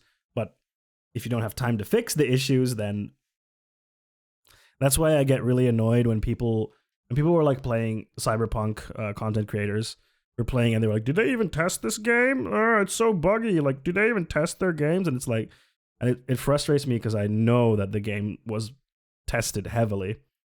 And I know that either the testers were not given time to test enough because they were fixing things up until the very last minute, so testers couldn't properly test how the game was changing because it was being tested so late.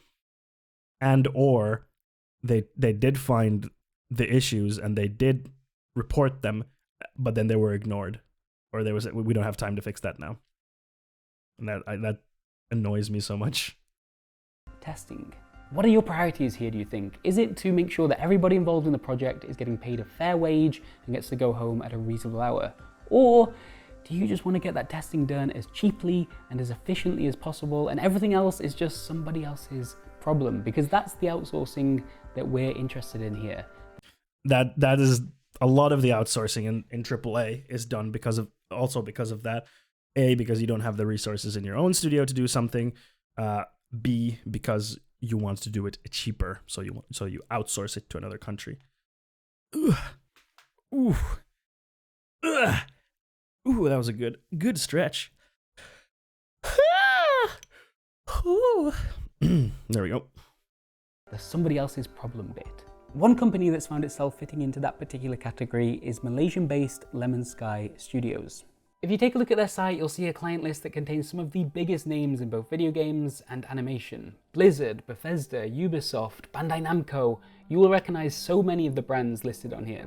They've helped create games like The Last of Us Part 2, Spider-Man Miles Morales, Marvel's Avengers, Command & Conquer Remastered, Warcraft 3 Reforged, Gears 5, and Final Fantasy XIV Shadowbringers. This is an art studio, first and foremost, with around 300 employees specializing in concept art, 3D modeling, rigging, and animation. And it's also a studio with significant crunch problems. I've interviewed 11 current and former Lemon Sky employees, all of whom have asked to remain anonymous in order to be able to speak freely without risking their careers. And rather than reading their quotes myself, we'd instead hired several Malaysian voiceover artists to help us out. Typically, Oh, nice. Okay, that's really cool. They hired like Malaysian voiceover artists. Wow, well done. Very well done. normal working hours are 8 hours a day, but frankly speaking, I'd be very lucky if I could go back and rest on time. I frequently worked for 12 plus hours, usually until 3 or 4 in the morning, and I also still need to go back to work on the weekends for many times. If the project isn't going smoothly, on the weekend you have to come back to catch up. During weekdays, you also have to OT until midnight sometimes. Everyone was so stressed out. I had a friend who cried at work in the bathroom too because she couldn't handle it. Another friend would often get only 3 hours of sleep and basically only go home to shower. Gotta love capitalism, right? But I want my video game. But I want my Call of Duty. But I want to get the newest Fortnite dance. This is why unions are super, super important so that this type of stuff does not happen. I don't know what the union situation in Malaysia is like, so can't comment on that. But in general, this is the kind of stuff that unions are really important to stop from happening, to be able to ensure that this happens less. Of course, unions are not a fix-all, but can help a lot. During the longest OT, I would stay until 5 a.m. on rare occasions. I always see the same faces of people doing OT too, and some of them have even worked for 10 years. It makes me wonder if my future would be similar. Not every project is like this at Lemon Sky, but many of them are. One former concept artist told me how they went from doing almost no crunch while working on a TV animation to suddenly being required to do it almost every single day to keep up with the strict deadlines for Warcraft 3 Reforged. Now, Malaysia does have an employment act that says employees who overtime are meant to be paid at a rate of no less than 1.5 times their hourly rate of pay. But that's not happening here. Why not? What? Well, as another former employee explained to me, of all the overtime they did while working at the company, which was a substantial amount, they were only ever officially asked to do so once. That's the thing. What a bullshit way to get around that law. Like, we didn't officially ask them to stay overtime, so we don't have to pay them the thing. Fuck you. That's such a bullshit. Oh, it's such a bullshit loophole. Undyne keeps kicking my ass like, girl, at least take me out on a date first. God damn. Yes, Nully. I would quote Gucci here, but I don't know if they want me to use that quote. The company never asked for it. Therefore, they do not have to pay for our OT. But we weren't given enough time to complete our tasks. If we work overtime, it's only because we are slow and need to catch up. It's always our fault that we couldn't complete it on time. That's how Lemon Sky puts it. Of course, they are not going to say, oh, you have to work overtime. But behind the scenes, it's just an unspoken rule. This is also a similar thing that you see in like, CD Projekt Red or Naughty Dog, where they don't force anyone to stay at the office. There's no mandatory overtime. But if you don't stay overtime, then you're going to fuck over your friend who is waiting your work to be done so that they can finish their work, and then that work can be reviewed by the lead. So if you don't stay overtime, then you're going to fuck up all these people down the chain. So you're like, there is this team culture of you have to stay overtime. You have to, even though there's no implicit request for that. And that's similar here as well. You're not officially asked, but however, it's a good quote. Go ahead. I myself am a rather practiced quote maker. Yeah, Gucci's famous quote is, I don't eat ass on the first date. You get fired if you don't do overtime, but we didn't directly ask you to do overtime, so we don't have to pay you. Yep. Perfect. We did ask Lemon Sky directly if the studio wished to comment on these statements, but received no reply. One 3D animator told me that they'd worked on average about 70 hours per week over a 5-month period. That equates to hundreds of hours of unpaid labor. The starting salaries at Lemon Sky... That is a theft. That's like theft that should be like... You should be able to take a company to court and get like very well reimbursed for that. Aren't too bad, with most junior staff I spoke with having been paid somewhere between 2,500 and 3,000 Malaysian ringgit per month. That's roughly 600 to 750 US dollars. However, almost everyone I spoke to said there's no clear route within the company for promotion, and with it, a more senior role and a higher salary band. As a result, there's a huge turnover of staff each and every year at Lemon Sky as new, young, fresh graduates come in, work really hard, and potentially burn out after just a couple of years, only to be replaced by more young, fresh graduates, should that happen. Yay! So you suddenly get this recipe for, I don't want to say abuse. It's abuse. But a recipe for eventual abuse. It's abuse. It shouldn't be overlooked, by the way, that the work these people are doing is impressive. If you take a look at the credits for Warcraft 3 Reforged, for example, you'll see 9 Blizzard artists listed right at the top, followed by more than 200 from Lemon Sky. The staff I spoke with who worked on that game told me that the vast majority of the art remastering for that project was done by them, with the approval of Blizzard, of course. And there was a similar setup for StarCraft Remastered as well. I'm desperate for that not to get lost in what also needs to be an important conversation here about working conditions. The artists I've spoken with are just as much a part of the games industry as those you'd find in California or London or Tokyo, even if they don't typically get the same kind of recognition. So why not treat them better? This is where the monster of the industry really comes out. In order to be appealing to a AAA client, like Activision Blizzard, you need to say I have 100 or 150 people and we can do this much in this much time.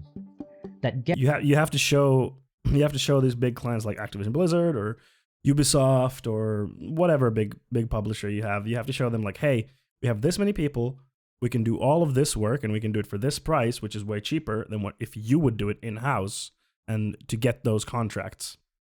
Gets you in the door, and after that, you negotiate a price point. Oftentimes, the artist scheduling is the part that ends up getting squeezed. Yep. Sometimes, it doesn't sound like a lot. Maybe you're just going to squeeze it by 5%. But 5% suddenly becomes 2 weeks of really late hours. But on paper, it is 5% to get that Blizzard job. And are you not going to take it? He told me that in his opinion, this was unlikely to change anytime soon. If an outsourcing studio like Lemon Sky decides on the next project they take to prioritize their employees' well-being and refuses to squeeze that extra 5%, then he said another studio elsewhere in Malaysia or Vietnam or China will take that work instead.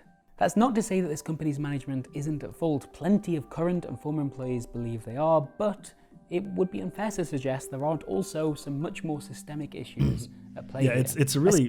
it's a really shit situation. Like, it's a kind of damned if you do, damned if you don't kind of situation where you're running the company, and if you're like, no, we want to treat our people fairly, and then you don't get the deal, and then that could cause bigger issues.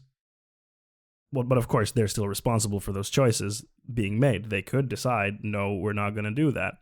But then they might go bankrupt, so not an easy situation. A similar story can be found at Brandeville Studios in the Indonesian capital of Jakarta. This company actually started as a sort of Indonesian branch of Lemon Sky back in 2018 until management at both sides fell out, and eventually Brandeville became its own independent thing just last year.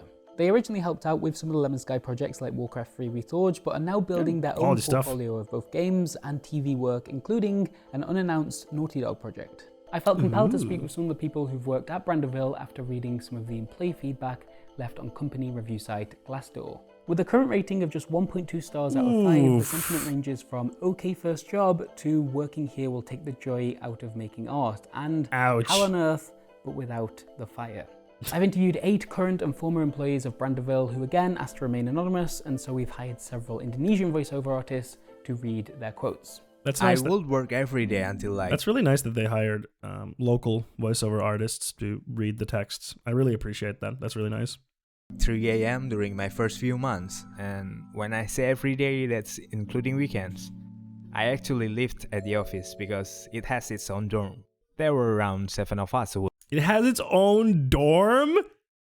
Yo, what the fuck? Yo, that's so fucked up. The studio had its own dorm? That's how you know it's so fucked. Oh, that's so fucked up. That's so bad. We'll do that. You have to do it or leave. I work OT almost every day, between 10 and 30 hours per week. Again, this overtime is entirely unpaid. When asked for comment, a representative from Brandeville's management team told me it's true that we don't pay the overtime because we also spend a lot of resources and we're still new. Most of our artists are entry level and some of... What are these reasons? We spend a lot of resources and we're new? Oh, so that means you don't have to pay overtime? That's not how it works. We're a new company, so we don't have to pay overtime. That's not how that works. It doesn't matter how new of a company you are, you pay overtime. Overtime is always paid. Like, that's not a reason. Of them are not familiar with our technology yet, so we spend the costs for that first, for the training. Now, Brandeville might argue that this overtime is voluntary and that employees are just so passionate about their work that they choose to put in all those extra hours. And in fact, that's exactly what some employees said to me. If I like the project I'm working on, then I'm willing to spend more time, even Saturdays. This is the hard part about the game industry and why it is so easy to exploit people in the game industry with overtime. Because most of the people, or a lot of the people that work in the game industry are working in the industry because they're passionate about it, because they love games and they want to make video games and they want to make great games. Like CD Projekt Red, for example. The people there want to make like fantastic games and they work overtime because of that. But that, to me, that passion. Hey, sorry, I was doing grocery shopping. No, you don't need to apologize, Mito. Don't worry. Welcome. You're here now. No need to apologize. Nice to see you here. How's your day been? What was I saying?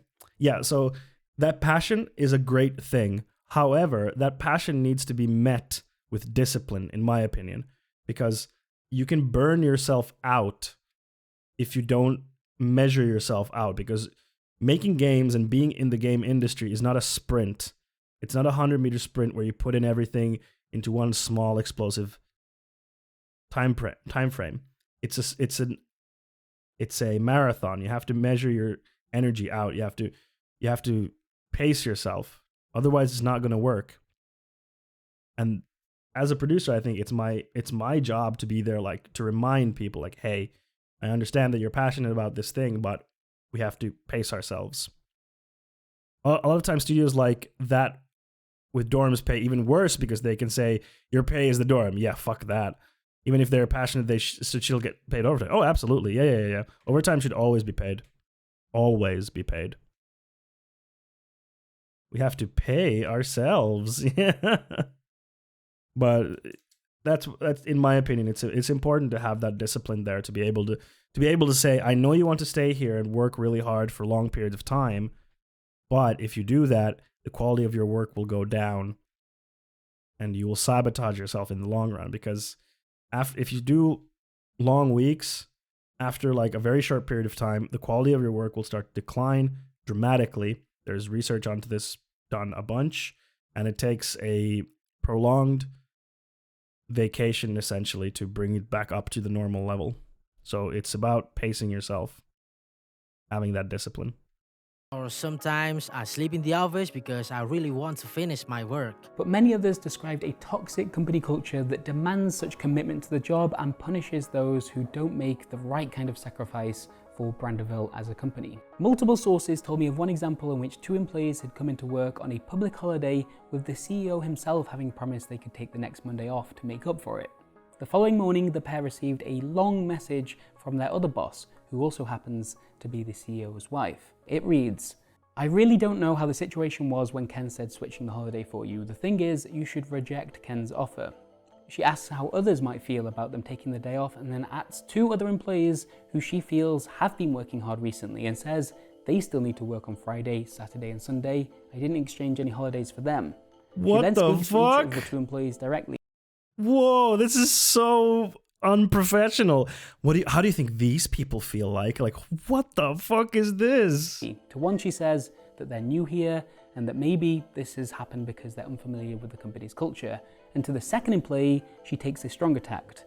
"You kind of disappointed me. Your friend," and then she adds his colleague, "is there fighting every day so hard for the team. Jesus you work with us for a while. Christ. You should know the culture and You standards." should bleed for us. Jesus Christ. It continues. "In conclusion, please don't get me wrong. I'm not blaming anyone. Plus, it's not. I'm not blaming anyone. Cool. No one's fault.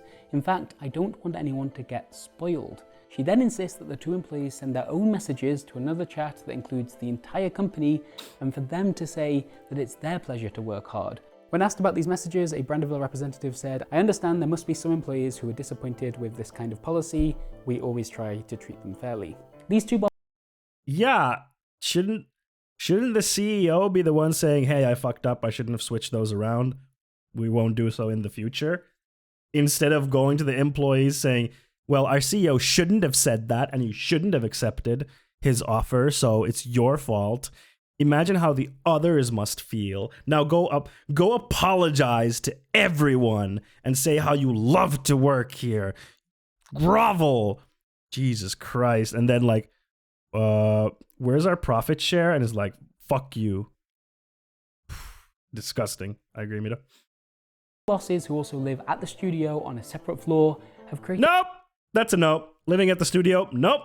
No. No, no, no, no, no, no, no, no. Living at the studio? No. No, no, no, no, no, no, no, no, no, no, no, no, no, no, no, no, no, no, no, no. No. Extremely unhealthy. A culture at Brandeville in which employees tell me you're either seen as a hardworking, passionate member of their family, or you're not welcome. If ever a company describes themselves as a family, that is always a big red flag. It's always a big red flag when a company describes themselves as a family. If you OT a lot and never complain, that's what the company likes. Yeah, obviously. If you're just a drone who does everything that we ask them to do, and then just, doesn't complain and basically lets us exploit you, then we like you. Yeah, obviously. As for the hours you do get paid for, the base salary here is significantly lower than Lemon Sky in Malaysia. Most of the junior employees I spoke to get paid between 4 and 5 million Indonesian rupiah, which equates to something like $300 and is around minimum wage.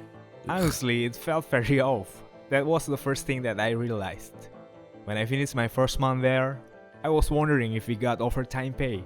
I had a talk with my parents and they kind of yelled at me like, "What the hell are you doing? Why are you being an idiot?" That sort of thing. You're not treated as a human. You're just treated as a disposable artist. I'm not going back. Now we've looked at Lemon Sky and Brandeville in this video because these two studios are based in countries with rapidly growing video game outsourcing industries, but that's not to say that the issues we've talked about are at all limited to Southeast Asia. Dr. Anna Ozimek is a research associate at the University of York who specialises in digital labour. In 2019, she published a paper on the working conditions of Polish game testers employed at outsourcing studios in Warsaw. What she found was a badly paid workforce that relies so heavily on overtime that she also questioned how voluntary it truly was. In your paper, you talk about the effect of hope labour on people's decisions in those conditions. What is that referring to? Basically, putting work in underpaid or unpaid tasks in the hope to receive future exposure and rewards and social recognition for them. So obviously the problem with this narrative is that it doesn't include discussion about lots of, structural barriers or other factors that influence our career decisions and our career progression, and especially in entertainment industry and also in video game industry. It really matters, what kind of your access to networks is, your background, where you are placed, and so on and so on. So there's like the hope that, in the end, everyone will find a place in the industry, or, I will find my dream job. So even if this is not my dream job, this will lead. Yeah, you're kind of like, you're hoping that even though you're burning yourself in this terrible environment, that the experience that you get from here will be able to land you a dream job, which is, again, of course I understand, it's just find a better job before ahead is not it's not a systemic solution to this. And we need to find better systemic solutions to stop this from happening. To this final destination. How often in your research does that pay off in the end? Like, how often do people end up making that transition and that hard work they did was all worth it in the end? So yeah, it is not like it is impossible, but it's extremely hard, and obviously putting lots of emphasis on individual. If you cannot make it, it means that you are a failure. Like you didn't try hard enough, right? This person didn't succeed because I know someone. It's all about the individual, folks. If you just make the right choices and work hard, then you can make it. What's that? You didn't make it? Well, you must have not worked hard enough, boy. Just get back on the grind. Rise and grind. Rise and grind. From my colleague who managed to become a producer at the end, which is fantastic, but there are lots of barriers and there are lots of problems around this thinking, especially in the industry that is actually exploiting passion. The issues facing outsourcing workers are in many ways a reflection of the very same issues facing the rest of the games industry. According to the International Game Developers Association, some 41% of game devs crunch as part of their jobs. This industry has always been built on hope labor. However, I think it's super important to note that while these last few years may have seen a much needed increase in the reporting of working conditions at video games companies, as well as a growing unionization movement, outsourcing studios in lower income countries are almost never a part of those conversations. There's a concern here, I think, that as video games' most successful names like Naughty Dog, Rockstar Games, and CD Projekt face growing pressure to improve their own working conditions for their staff, they may simply decide to just outsource the crunch. Because when companies like Lemon Sky and Brandeville are so incentivized to do everything they can to keep costs down and just squeeze the extra 5%, then surely it will always get squeezed. And at some point, if that keeps on happening, then crunch culture is no longer an unfortunate side effect of the business. It is in fact the product that's being purchased. Thank you so much for watching. That was a good video. Good video. Well done. Nice. Yeah, definitely. We need to, of course, fix, at the home studios, so to speak, the crunch issues, but also we should also make it so that that doesn't also happen on the other end in an effort to cut costs. And I know that there are many studios that plan projects with crunch in them. They're going to say, okay, then at this point we crunch because we need extra time, which is not great. So yeah. But, it is what it is. And you know what it is now? It's gaming time, baby. Time for the gamers to rise up, claim our rightful place as rulers of this planet. Time has come, gamers. Gamer time, exactly. Gamers are LGBTQ+. Why is the industry so adverse to longer production cycles? It costs more. Simple as that. The longer you make a game, the more it will cost.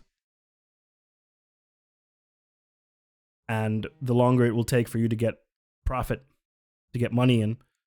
So the longer you make a product, the more time is just money being sunk into it without money coming back or out of it to you. Of course, not every studio views it like this, but this is, of course, a symptom of fiscal... Yes, I want to move it down here. I think it's a symptom of capitalism because your focus is on the quarter and the fiscal year. Those are your main focuses. So you need to have stuff coming out often so that your stock can grow and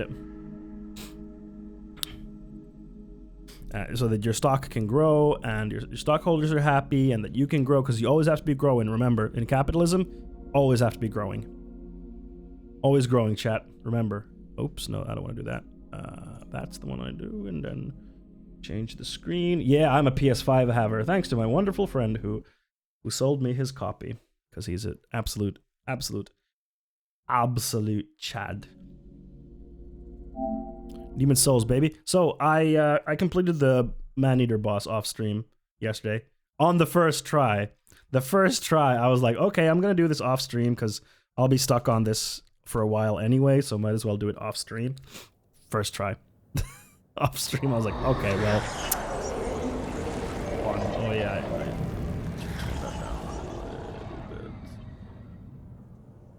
Oh really? Yeah.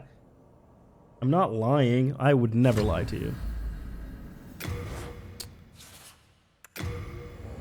And then you sold your yeah, and then I sold my other friend my PS5. Yes, that is true.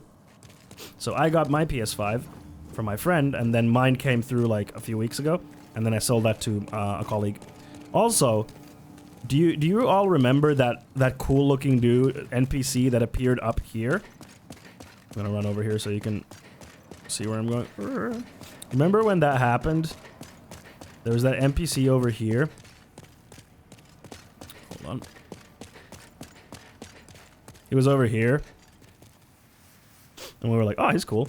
Yeah, so I went to talk with him because last time I ended the game, I was like, oh, I'll just go talk to all the NPCs, whatever. So I went to talk with him, and he was like, I'm an assassin.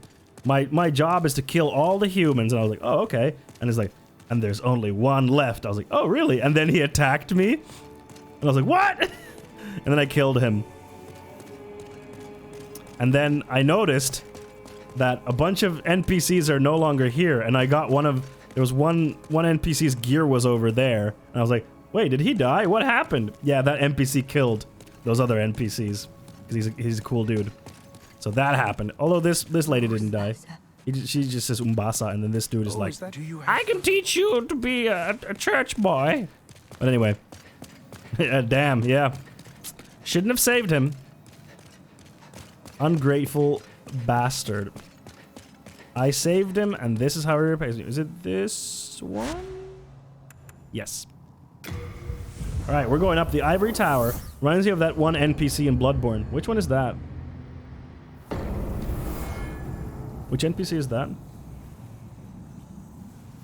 Yeah, so I beat the not knowing about Yurt. I don't remember Yurt. Woo! T-Blast!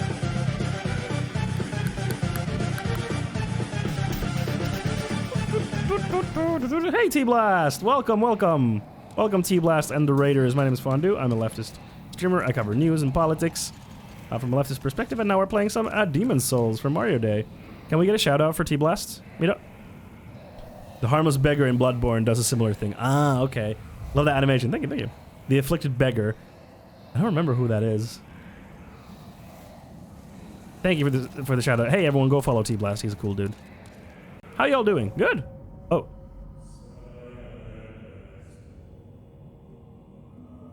Oh. I did not know there would be a boss fight immediately. He's the dude you find eating a small child in the woods. Don't remember that at all. I need your soothing presence after almost killing my heart playing Resident Evil 7. Uh-oh. I don't know about calm. Don't know about calm. We'll see. That's very loud. Hello? Resident Evil 7 is so good though. How far are you, T-Blast? Oh, what is going on?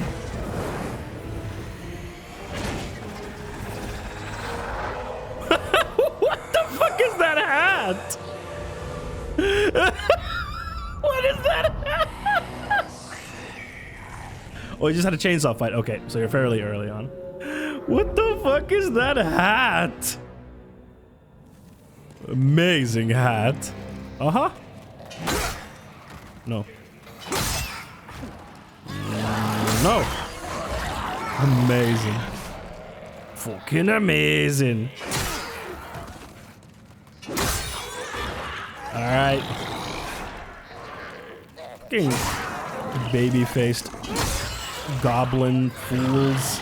Oh, what you got? Mercury shard, okay. Mercury stone shard, I should say. Damn, this game, yep. Apparently there's a... Oh, not you! Fuck off. Oh, I hate this dude so much.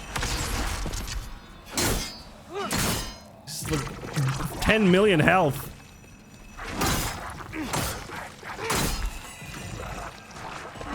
If that happens, I'm dead. Hey, Declan, how's it going? It's good. We're playing the Demon Souls. Fighting this Cthulhu dude over here. Uh-oh.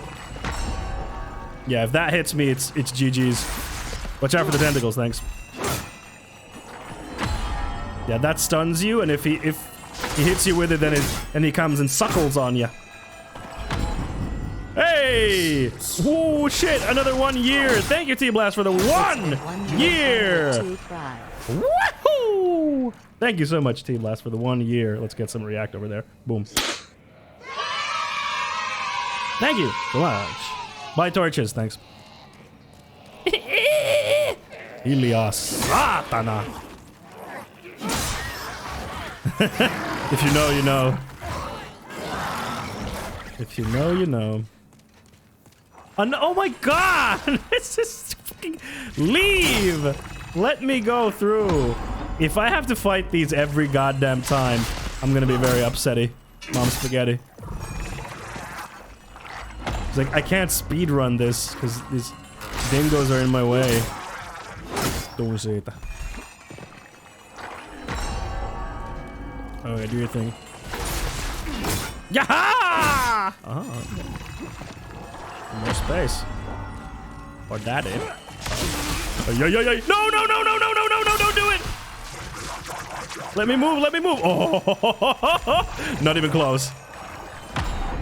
Didn't even.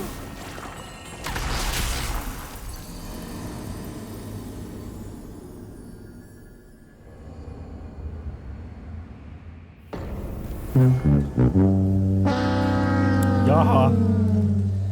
Yeah, that. How did that hit me? Yeah, I saw this. I don't know what the fuck happened there.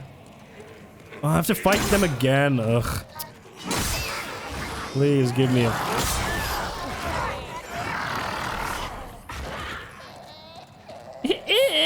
Vitohelia!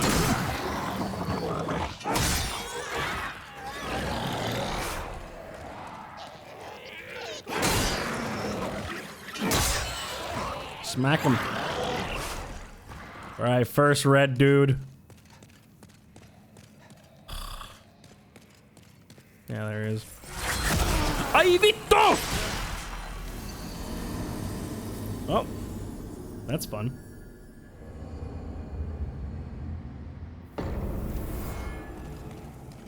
That's a good clip, though. Thanks. Yeah, I know. Isn't there, like, there has to be a shortcut or something here, right?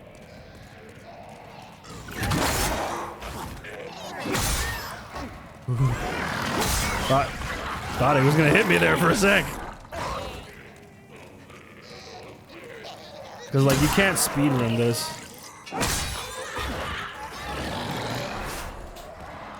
I thought he was gonna do, like, the normal, like, long taken shot that he has, but nope. Yay, I got 400 souls back. Alright, you bastard. Yaha!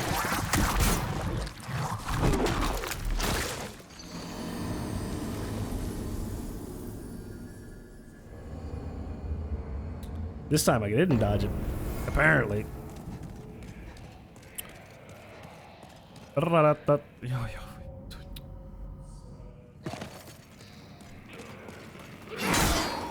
off.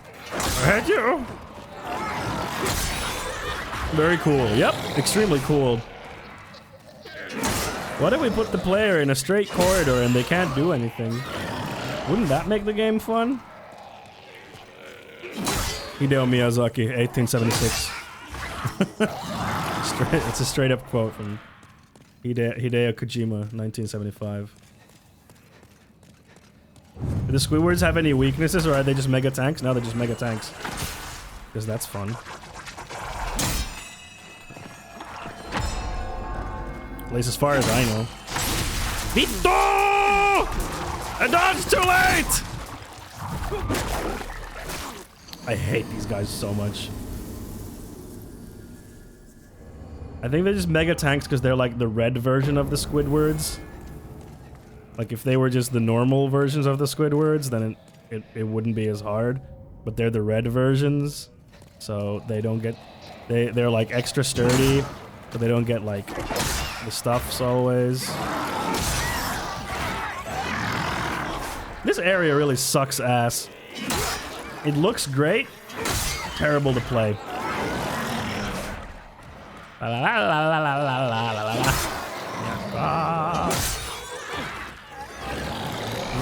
I had an idea.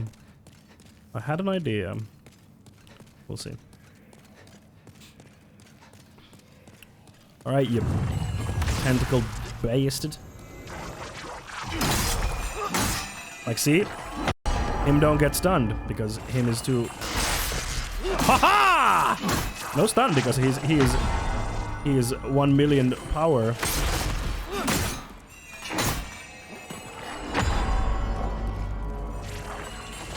Fuck, too early.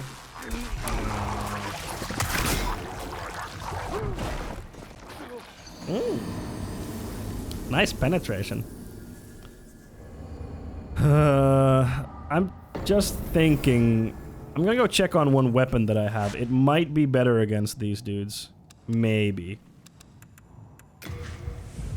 Let me see. Maybe. Let's go talk to old Angus McGangus over here. Hello again. I'm keeping a close watch. Thank you for keeping a close watch on my shit. Where is it?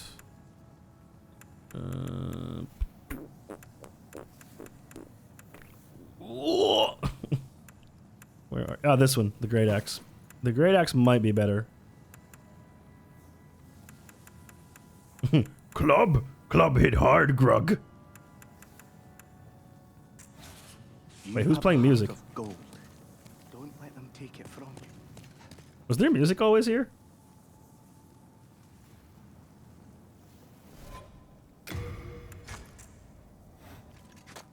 Okay, let's try this. I'm not sure if this is going to be any better, but we'll try.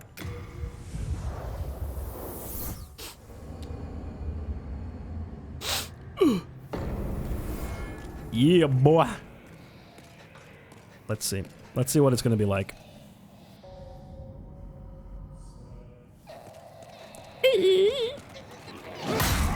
Okay, it sucks. Okay, it sucks big time. Help, help, help, help, help. Yeah, it fucking sucks ass. What the fuck? Never mind. I was extremely wrong. At least against these dudes, it sucks.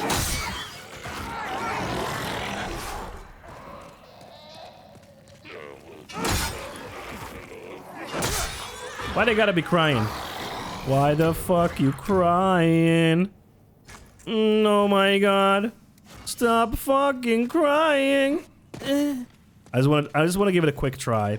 Wait, but if I have... Yeah, fuck. Okay. Oh, but it'll be quicker to unequip this, so I'll give it a quick try. See how it feels, but my guess is... not great.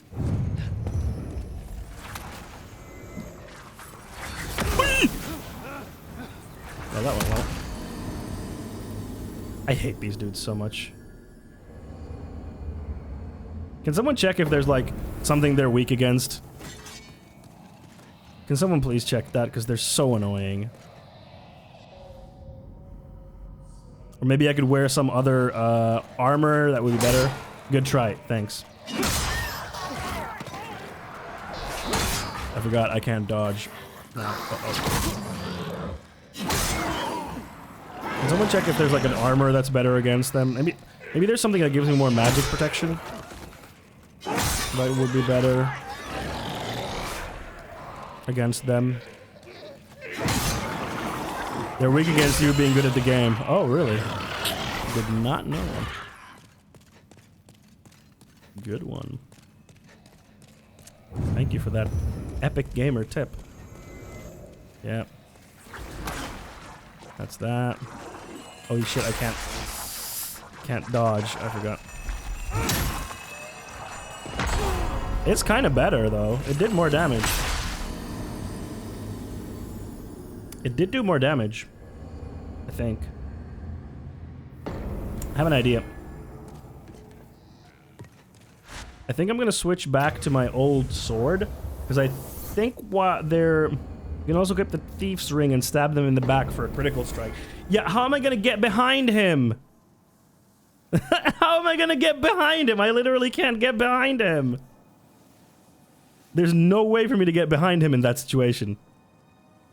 Just do it. Oh, thanks. Real forehead. Other tips were just long range him. Yeah, well, that's not gonna happen. Because my build is not that. Hello again. I'm keeping a Hello again. Yeah, get rid of that. Alright, I can't because I have it equipped. You have a heart of gold. Yo. Don't let them take it from you. I will not. I would like to talk to you. Hello again. I'm keeping a close watch. Nope. Oh shit, I have to. Ah! You have a heart of gold. There. Hello again. I'm keeping a close watch. Boom. Okay, then where's my... Ah, the Claymore. Was the Bastards... No, the Bastard Sword was basically the same as Claymore. Because Claymore doesn't have any magic, right? No, it's just physical. I think their physical damage is better against them. I think.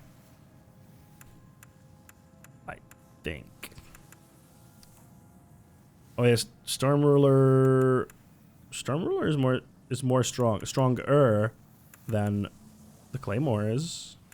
Kinda. No, actually it's a little bit less because I've upgraded. Makes you think. Really makes you thonk, doesn't it?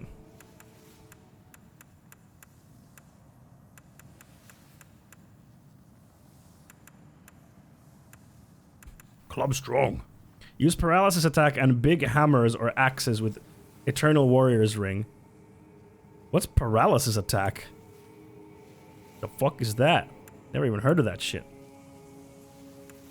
You gonna tell me there's some kind of new attack I haven't been using this whole game? Probably.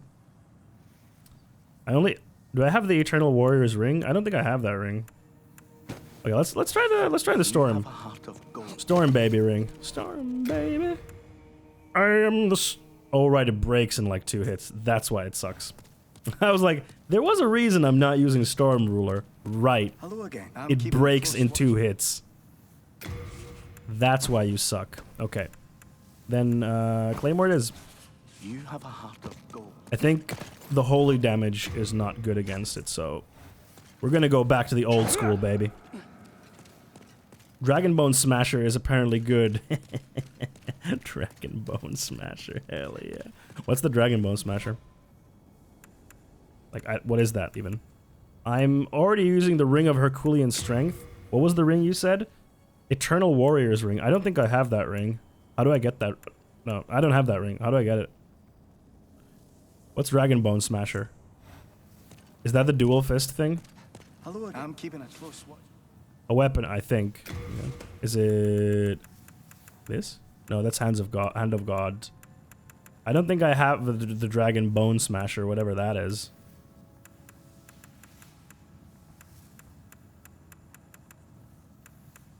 I just trawled through forums. I appreciate the trawling, though. Keep trolling. Uchigatada! Oh. Has been folded 10 billion times. Why do I have broken swords? Penetrating sword, hell yeah. Why does it have minus 62? It doesn't seem good. Oh, it's because I'm not proficient. Right. Rainbow Smasher is kind of hard to get if you don't know what you're doing. Ay, ay, ay. Puta madre. How do you get it? Just out of curiosity. I'm gonna try with this. You have a heart of gold. Wait, actually, no. You know, it's a very large sword. I want it. How do I get it? I want very large swords. Very large swords are my thing. Did you notice? Let's see. Which one of you is the good against the magic? The good. Words are hard. Yeah. So this is the dude who I killed. The Gloom Helm. It looks fucking dope, but it weighs like a ton. So it sucks. How much does this one have? Well, it's. I have a very large sword. Oh, do you know? It's in the boss arena of the final boss in Stonefang Tunnel, but you have to have pure white world tendency. The fuck does that mean?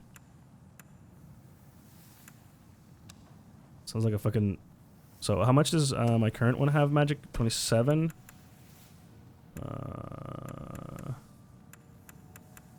Looks like I have pretty good magic resistance already. Or defense, like... This one has 16.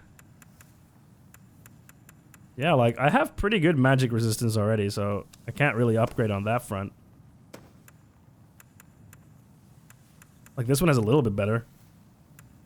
But... that's about it. What is world tendency? And how do I know what world tendency I have? Wait, why am I doing that? Oh, right, I changed... Ah, fuck. Okay, I need to change my gloves. Hello again. I'm keeping a close watch. I weigh too much. Wait. How much do you weigh? 8.1. Yeah, why not? You have a heart of gold. There's apparently a spell you can use to nullify the squid's projectile magic attacks. Again, I don't use spells. Poorly explained, yet surprisingly influential game mechanic that you can really just ignore in a first playthrough. Those are always the best. There we go. Alright, let's go. Let's fucking go, lads! The world tendency is a cool system, but it also in Souls fashion obtuse as fuck. Yeah. Lads! Let's do it! World tendency sounds like an anime thing. Like, it sounds like a secret anime technique. Oh yeah, I could use the... Nah, fuck it. I'll just use this. Alright. Come at me, bitch. Actually does more damage, what the fuck? Actually more powerful. What the fuck?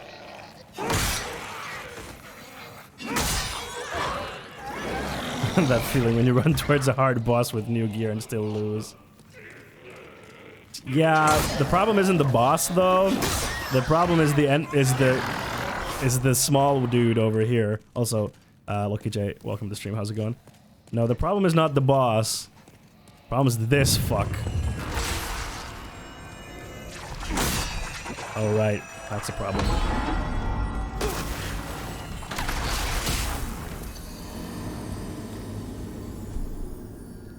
Bullshit attack. That's the boss, yeah. Yeah, I've been around for a while, so it's super frustrating. It is! I can't move anywhere! I hate them! Hate these dudes. Alright, come here, you fuck. Black Fuck Friday, everyone. You're on the menu. The stairs are the real boss. Yeah, true. Not the first time. In a Souls game, the stairs would be the first... would be the true... Shut up! So loud, Jesus Christ. Have you considered shutting the fuck up? What if I block the attack? Yeah, that'll probably save me. Alright. And the fun thing is, there's another one on top of these stairs. Why make only one when you can make two? Fuck. Yeah, that's way more damage. Whee! Well done. That's way more damage than the other sword. Okay, cheese. I have... Uh-oh. Cheese! It's not cheese if it works, baby.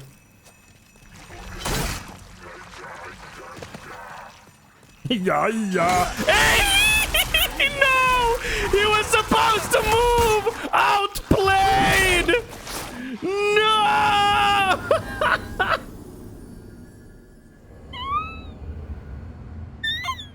No! Outplayed. God damn. Extremely debated. Because I planned the hit so that he would move, but he didn't. Vittu hiljaa, saatana. Fucking dark demon souls.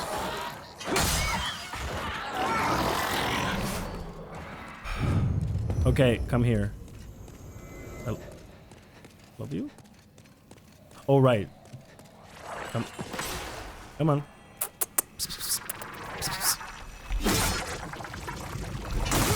Yeah, I can do 2 hits.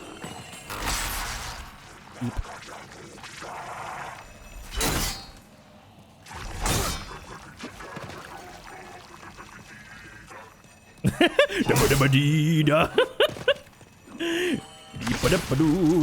Dude is just like yabba yabba dee ba dabba doo. Okay. Feeling golly sada. Yeah, get fucked! Hate you.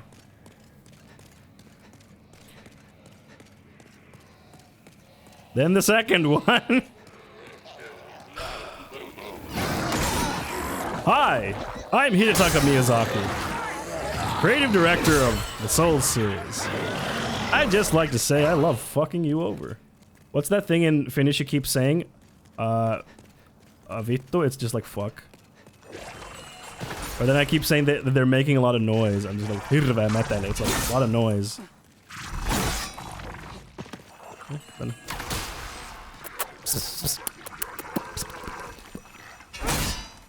Don't do these weird stops. Yeah. The epicest of strats. Come here. And then you're dead. Yeah!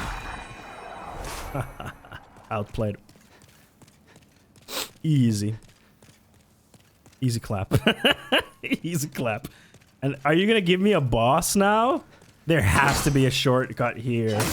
Like, come on. You can't do this to me.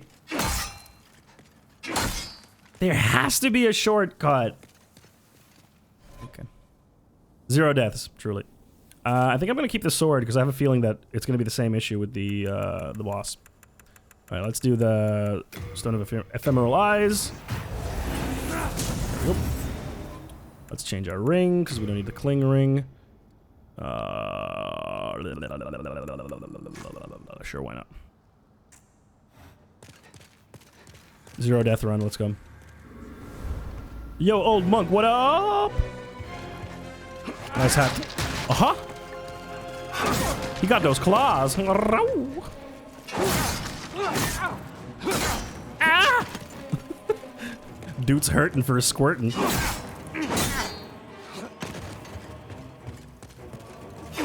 What the fuck is up with that hat? It's so funny.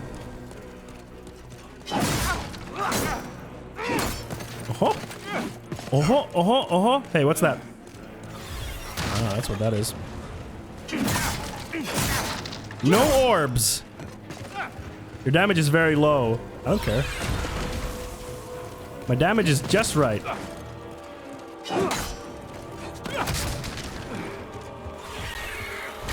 Dude! No run. No running indoors, dude. Mulle. Dude has mulle build. I break your chair! Yeah, thanks. No, don't do that. Oh. Is this the fight? Because it's pretty easy. Yeah, I could do more damage, maybe. Yeah. Uh-oh. Oh, you saw it then. Okay. No. What? What was that? Aye, that hurts. It's bad for my needs. Have you considered my needs? Have my needs been considered? This is pretty easy so far. Second phase when? Shoryuken! No. Okay. Calm down. What? I will have my herb. Green herbs in hand.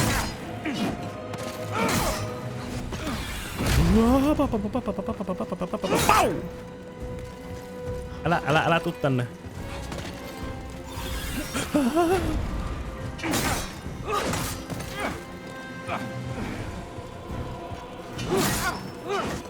No! Fucking last hit.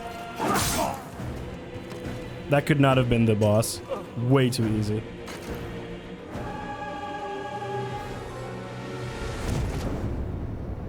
Fucking first try, baby! Easy! Can we get some easy claps in chat? That's supposed to be a PvP boss. Yeah, and it's easy as fuck. Easy clap. Fucking easy. That was really easy. What? Yeah, exactly. So easy. Didn't even break a sweat. Let's switch back to the demon brand and change my gloves. Ralph. You can kind of tell that this is the first game in the series because a lot of the stuff like the different phases of a boss don't exist. Wait, what? That was it? That was this area? Yeah, the real boss was the squids along. The real boss were the squids we made along the way. Does this game have any secret bosses that I should go to before I complete the game? Because I forgot to look it up. I was supposed to look it up, but I forgot. Are you the final one? Are you the final boss? Damn. No, all bosses are non-optional unless you use glitches. Okay. No! Whoa, okay, that looked really cool. That looked sick! Yo. Yeah, this definitely feels like it is the first in the series because it's missing a lot of the cornerstone stuff. I can forge weapons for you. I can forge weapons for you. You come back alive. Yeah. I'm gonna go see if I can upgrade my claymore.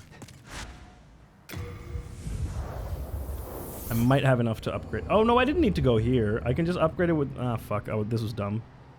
I did a dumb thing. I didn't need to go here. Ah, fuck it. Might as well. Might as well since we're here. Hey, how's it going? How's it going, dude?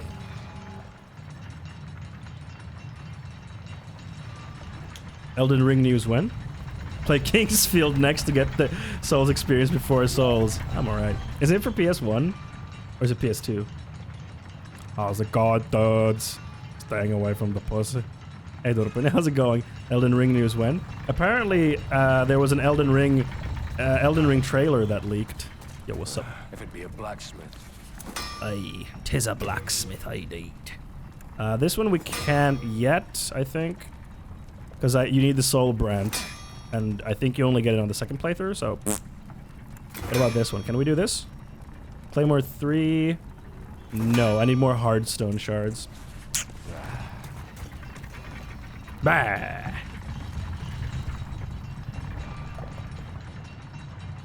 Wasn't the trailer like from way back? That I don't know. Oops, I forgot. I gotta go, okay! I didn't watch the trailer because I was like, no, I will not get... Yeah, there was a teaser trailer way back, but like this week there was like some I saw a post about a leaked trailer, but I don't know if it was true, and I didn't want to take the risk. I didn't want to watch it in like fucking 240p. Goodbye, Technically, I hope you have a great day. Now the leak was new footage, actual in-game stuff. Yeah. So, and it makes sense because they had like a preliminary age rating. I mean, if it's legit, it probably is, because they had a preliminary age rating recently. I forget which ratings board. And usually you get a preliminary age rating if you want to do something like, you know, a trailer that you're showing that you want to get an age rating for, or a demo that you're showing at an event or something. It's for stuff like that. So it makes sense that they're gonna show something soon-ish. When that is, I don't know. Could be this month, could be next month. What am I doing? Oh right, I need to upgrade myself. Hark, I hear a voice of yore. Hark. The old one calls for thee. Oh cool. Why do you? Let us proceed below to its lair. Hark. No, I wanted to upgrade. I wanted to use my souls. Use my souls. Listen to me, lady. Oh, date? What happened to the floor? Sword drop. Floor go bonk. Is this a date? She held her hand, chat. I think it's a date. I'm pretty sure it's a date. Pretty sure it's a date. Just pretty sure. I'm sad that my Devil May Cry 5 copy didn't arrive yet, because I could have started it today if we finish this game early. Hawk. Look at the little white people happy. Look at it. It's so cute. Oh, it's so small. I didn't drop a sword. The statue dropped a sword. Whoa.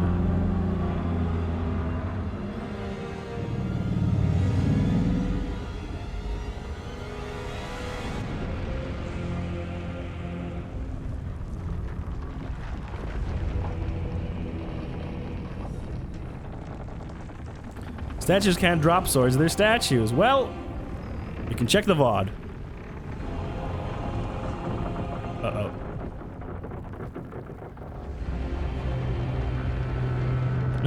Oh my. That's a big boy. That's some 2D ass birds. Hey, Old one, no? I have granted thy wish. What wish? What do you mean? What are you talking about? New demon. Wait, what? Am I the demon? I'm the demon, and these are my souls.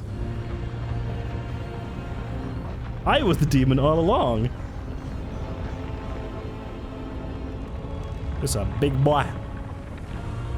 This date is not going well. We don't know yet. This date could go anyway. That's a big boy.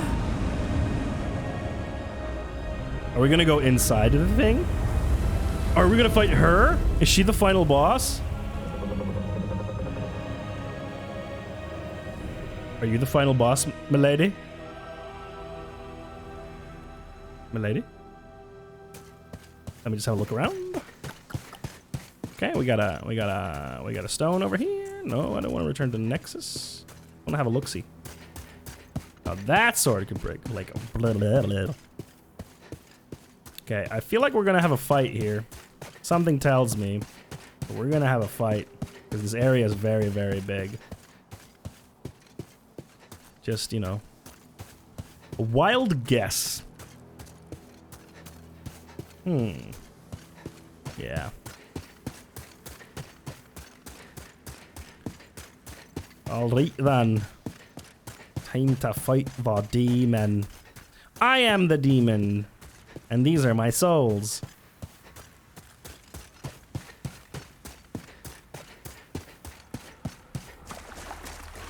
Alright, what's up?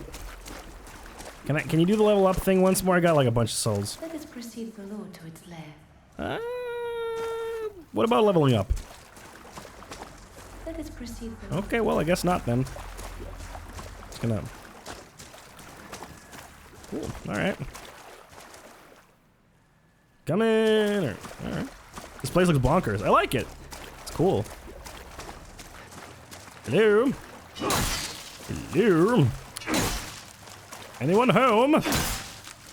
Just, coming here for some reason. Don't actually know why. It's kind of... You have been chosen by the Old One.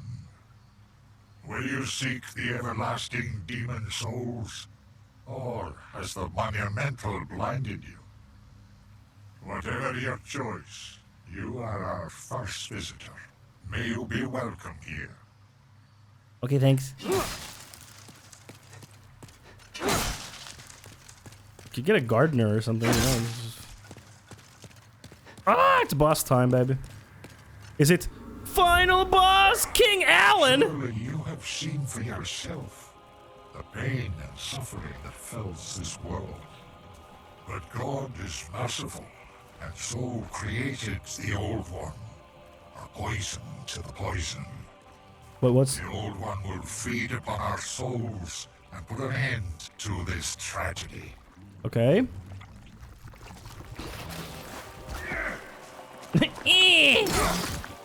Yeah, you're not looking too hot there, buddy. Oop. Was it you who was it you who rung the bell of awakening? Get it? It's a reference. It's a reference for all the little kids. Maybe it will transform. No, I think the real boss is behind there. I think you can walk past him. You can? Really? No, I don't think you can go here. No, you can't go there. Yeah. King Alan ain't looking too hot. Not gonna lie.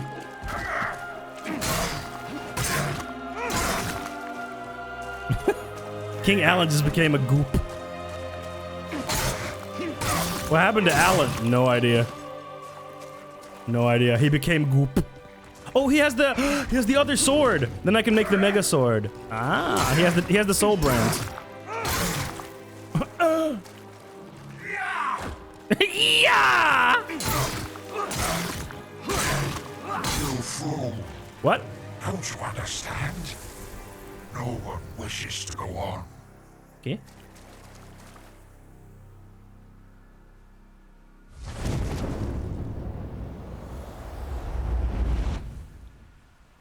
Did I fuck up? And that one. The soul brand, baby. It does more magic damage, but less physical damage. I didn't fuck up. No. You fool! Look, is. And then, if I can forge both of these weapons into one sword, and then it becomes the dopest of swords. If you're not gonna give me a cool final boss fight, I'm gonna be really upset. Thy work is done. If that was the last boss fight, I'm gonna be very upset. Slayer of demons, go back above.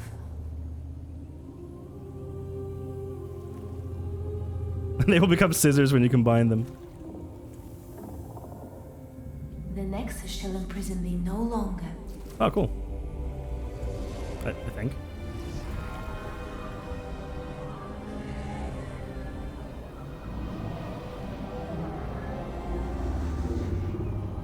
I shall lull the old one back to slumber. Okay. LOL! What now? The old one and I shall slumber. Thou mayst go. Be gone to Lol. Wait, I don't get to fight him? But I want to fight him! my thanks. But I want to fight him! At last. The Hit end her! is in sight. Do we hit her, chat? Do we go full Gary and hit her? Should one do such a thing? Do we miss a boss if we don't attack her? I just want to know. Because if we miss like a boss or something, then that sucks. And I don't want to miss a boss. People who have played this game, please tell me. No, you don't miss. Okay. And I shall leave her be, for she is my lady. Exit to Fogu.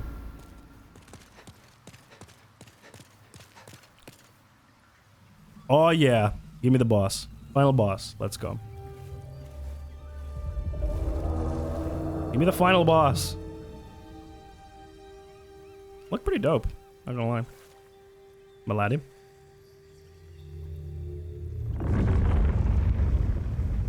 Old One, along with the maiden, was swept back into the lulling fog.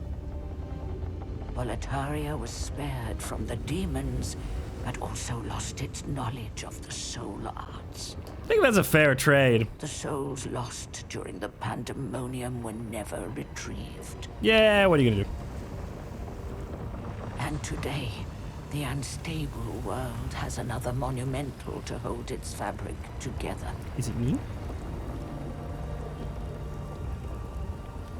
A brave new hero of unprecedented power. It's me. I will become the power. Yeah, I've never into the soul arts that much, honestly. Yeah. I don't get a cool final boss fight. Where am I paying myself, you know? Really? That's it? That was really underwhelming. Or would you have, like, if I would have walked out, would I have fought the... like, the old one? Yeah, that was the ending? I think I got, like, the bad ending. Alan in Boletarian Palace is supposed to be the final boss. In Boletarian? Wait, what? Where?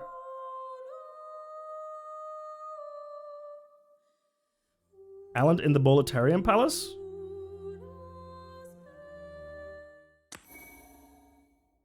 Which one? True King Allant is the final boss. Where was True King Allant? I don't remember that. Yeah. Cool story, bleh. Oh, this sucks. Where was, yeah, they were the fuck wagons, true. Sludge Dude is True King Allant. King Allant is in World 1, Stage 4. Yes, that's what I was thinking. I'm getting confused with all these Allants. True King Allant, that was a really shitty final boss fight. Well, you slipped through the fissure too, did you? Oh, yeah. Aw, man. And then there's King Alan. No, there isn't. You made him up. You, with your souls. That was a really underwhelming ending. I'm stockpiled Tom, but I would be happy. I love that his name is Stockpile Thomas. It's like, my name is... Would you look at that? A new cutie. Hey, Bombi Baz Reza. Thank you for the follow and welcome to Cuties.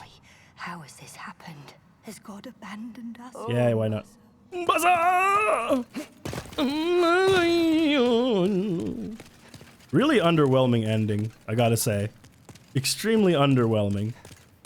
Here, fight this goop who will not be of any challenge to you. GG, you won the game.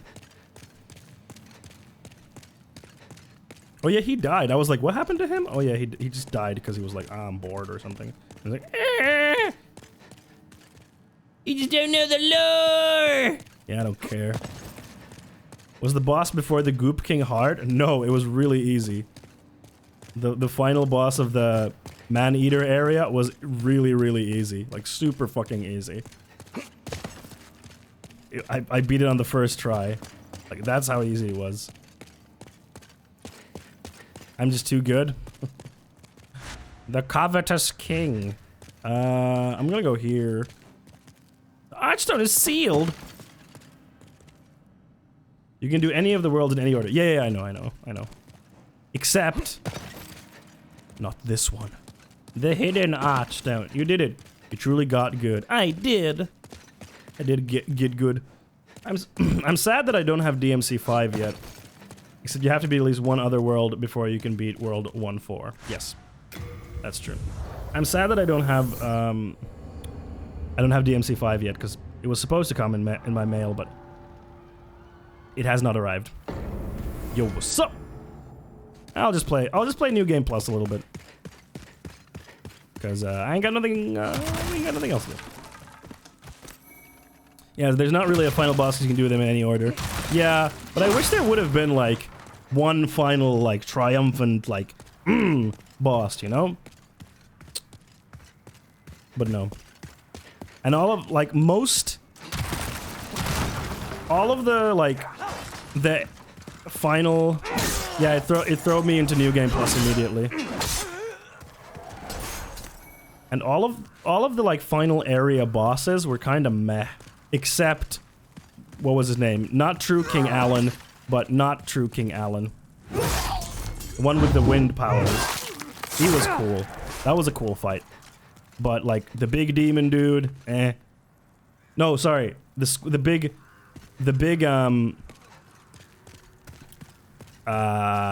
my brain. What am I saying? Oh yeah, the big manta ray. That was also a pretty cool fight. Yeah, he's supposed to be the last one you fight. Oh, well, he was not the last one I fought. See, that's the problem when you make a game where you can move in any order, and then you're like, this is supposed to be the last one. It's not gonna work, is it? Also, Old Monk is supposed to summon in another player and duel them in PvP. Ah, that makes a lot more sense. Yeah, the NPC boss was really bad. Like, so easy. I had to bed now. Have a good night, cuties. Thank you for the stream. Yay, thanks for raiding. T-Blast. Hope to see you again. How do I get down there? How do you get down there? Oh, there's a door over there. Maybe. Something. Maybe there? Ooh, da.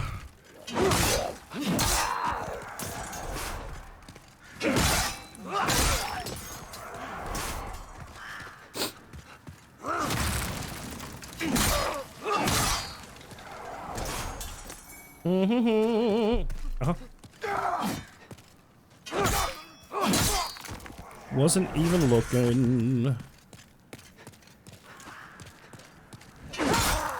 It's Flame Sword Freddy, and he's about to get ready. That's a bird.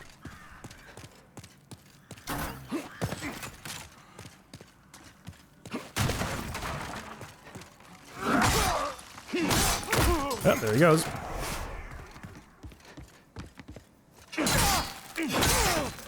Just fucking plowing through them. New Game Plus, baby. That's just death. Yeah, that's just death. Oy. God, there's a trap here. Yeah, I'm just gonna play the New Game Plus for a little bit because I don't have DMC5 on me right now, and I don't feel like jumping into Darkest Dungeon for such a short time. Although it is a lot of fun.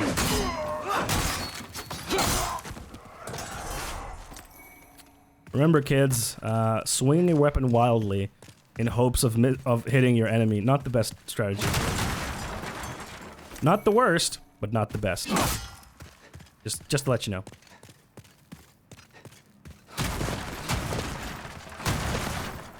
Yo.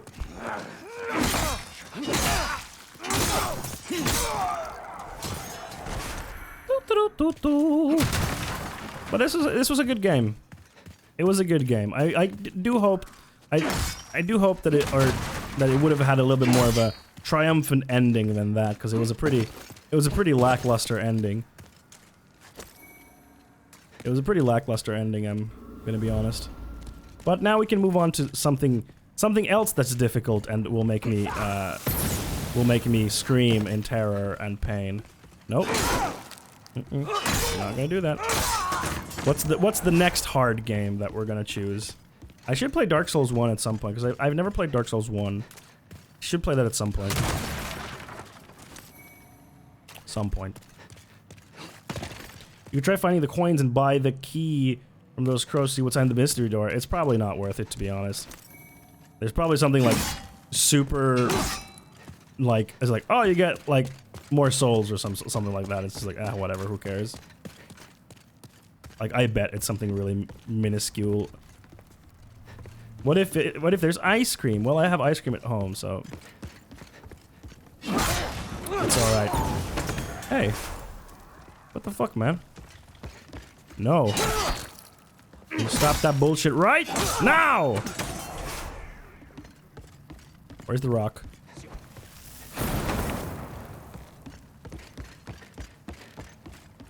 It's not like there's an extra boss or something cool like that. Ow, ow, ow, ow, ow, ow. probably a new armor set or weapon. Yeah, exactly. So I was just like, Oops.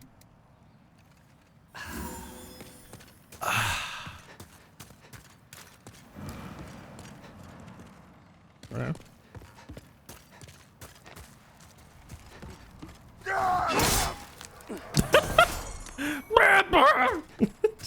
Insta-gib. Yo, what's up, dudes? How's it going, dudes? You guys good? How's the wife? Oh yeah, this way.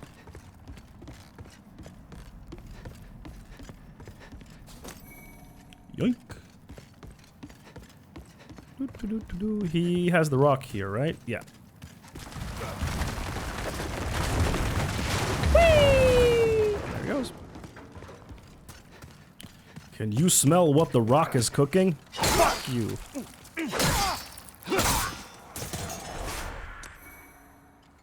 Don't shoot. Okay, you shot. I'll forgive you this time. The mystery door was solved, FYI. What do you mean? I didn't get through the mystery door. I didn't have the key. Are you talking about some other mystery door? That I am not privy to. Distortion 2 opened it. What does that mean? I don't understand what that means. Oh, dude. Okay, okay. This guy doesn't fuck around. Like a week after launch. Oh, what is it? What is there? What is behind the mystery door? Oh. Oh, it's a streamer. Ah, okay, okay. What's behind the door?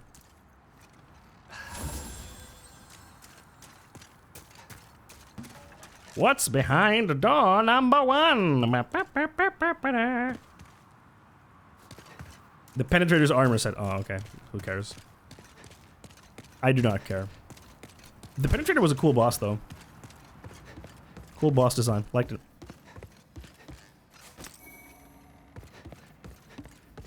Good times, good times.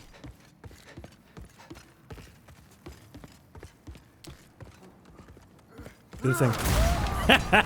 He did the thing. Ah, I was waiting for that. Good times. Good times. It was something fans wanted, apparently, but that wasn't in the original Demon's Souls. Oh, that's really cool. That's a really cool addition. Nice.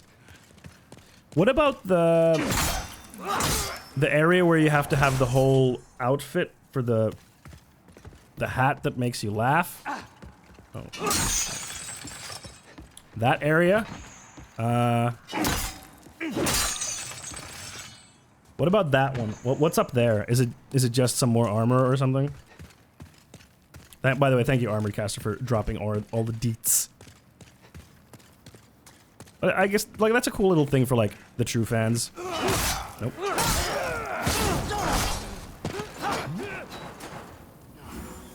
I can't see. Oh.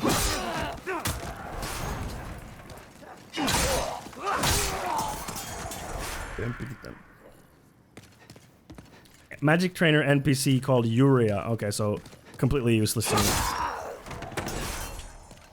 For I do not care for magic. Magic is no fun. What's fun is big weapon hit enemy hard. That make me happy. Yup.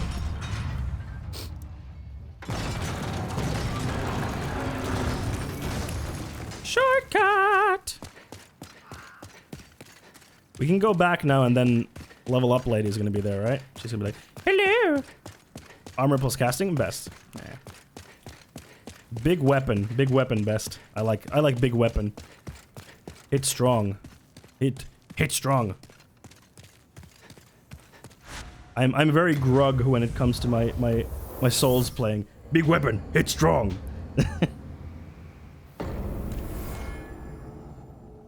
Where's the lady?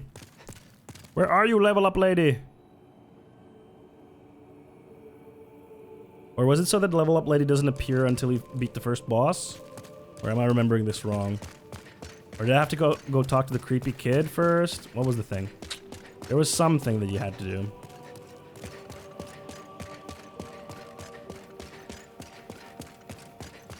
Creepy child. You wanna know? Yes, I do. You tell me. It doesn't make a difference at this point. Okay, not there.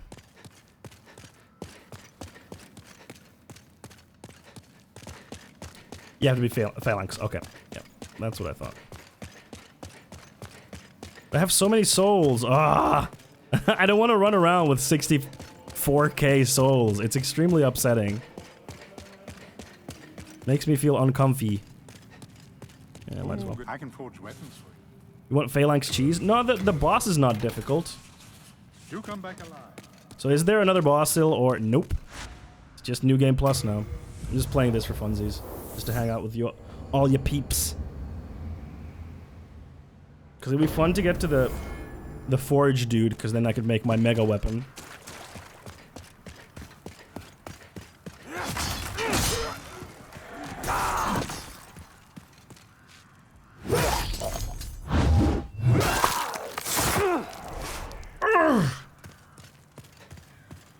But yeah, Elden Ring news. Give it to me. And in the meantime, I can play Dark... Ooh, you know what I should play next as a hard game? You know what I should play next as a hard game?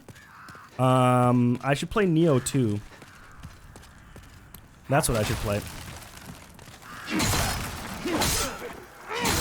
That's what I should play. I hear it's really good. I think you need to beat Flame Lurker for the Searing Hot Demon Soul before you can... Smith will make the sword. Oh yeah, you're right. It's true. Is it so that it won't even unlock before that, Armored Caster? No, because I have the Searing Demon Soul already. So can't I just do it straight up? Or do I need to beat the Flame Lurker before he will even do it? Which might be the case.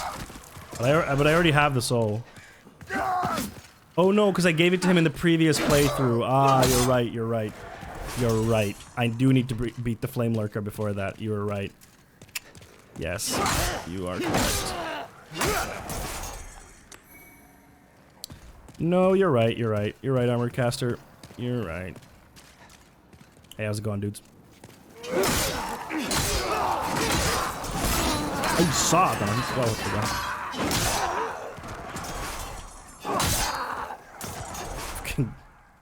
The dudes.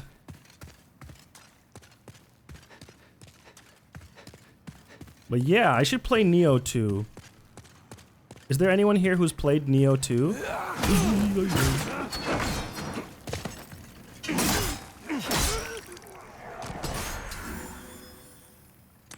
Because I hear Nioh 1 is fun. You have, Mado. How did you like it? Because I hear Nioh 1 is fun, even though the bosses are a bit repetitive.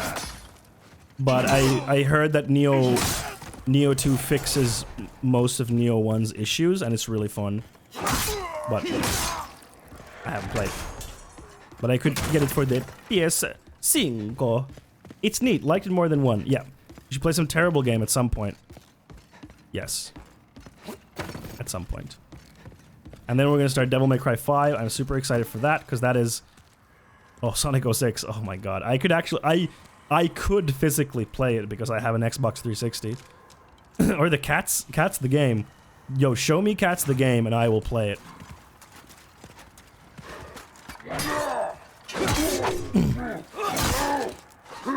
He sounds so upset when you hit him. Like, ow! What the fuck, dude?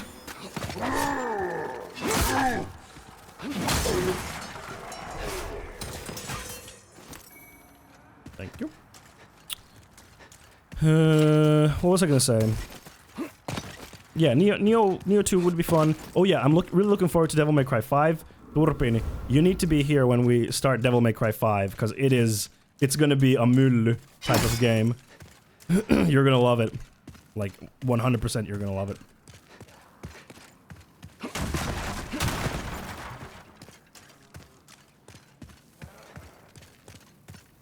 Throw the thing.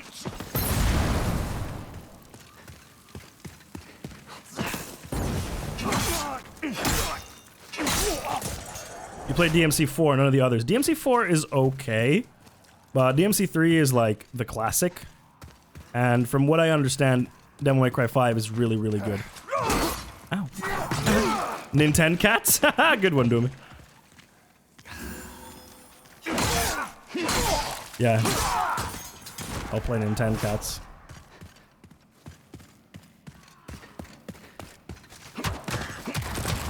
Here's creepy peepee. There you are. Good day, mostly. Brave knight or lowly fodder?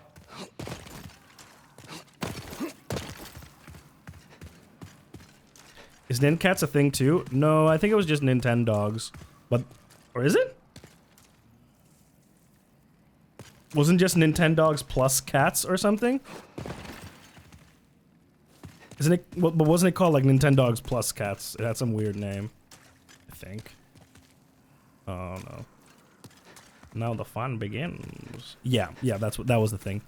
And that was the 3DS one, right? Oh, it's the boys. What the fuck is he hitting? What? Dodged. Calculated. Calculated! It was one of the last installments in the series. Yeah, so it was the 3DS one. I remembered because I used to work at GameStop when we had them. Oh. Back in the day when I worked at the old GameStop. GameStop.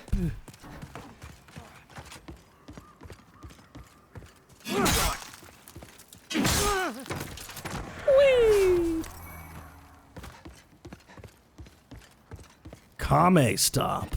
It sounds like Dragon Ball Z. There's one dude up here. Let me get him. I don't want him sniping. Uh-oh.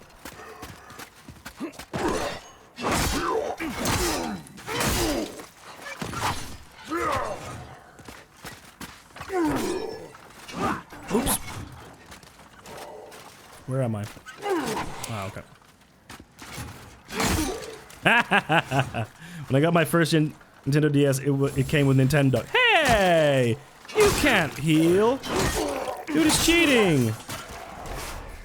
Fucking hacker. Those were the days. Nintendo Dogs was crazy popular. It was so popular. And the DS in general was just such a popular console. Bye! Oh, come on. Like, that didn't kill you?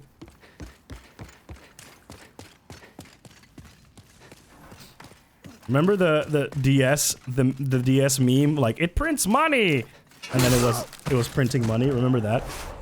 It's the new Game Plus, man. Everything is legal now. I played Nintendo Dogs even after we got dog. Oh. Doggo. I want a doggo. I want a puppy. A popper. Dogs are the best. Blessed beings.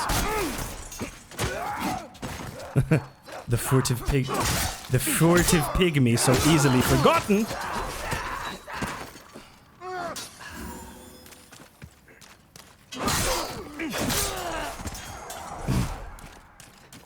Was there anything down here? Ooh, I don't remember this. Or do I remember this? Oi, morra. Oh, right, Stinky's here. Now I remember. Oh, you got Nintendo shortly after your family dog died. Oh, I'm so sorry.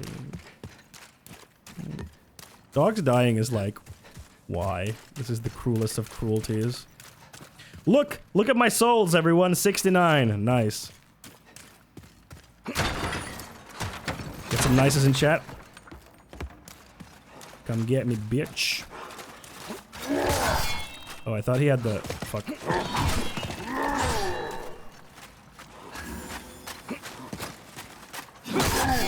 Haha! Bitch can't... Bitch can't block! Also, I can't dodge, apparently.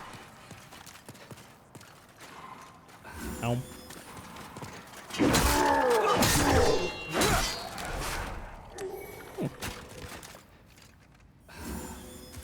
69 is gone. For a brief moment, it was there, but now we have to... Now we have to just live in the normalcy. The banality of normalcy.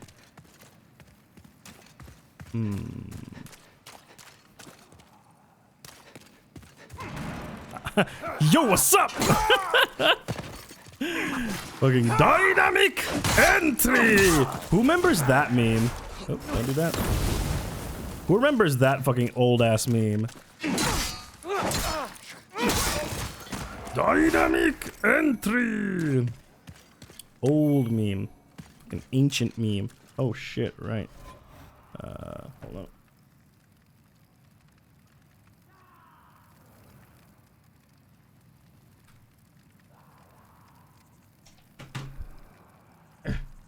Come on. There we go.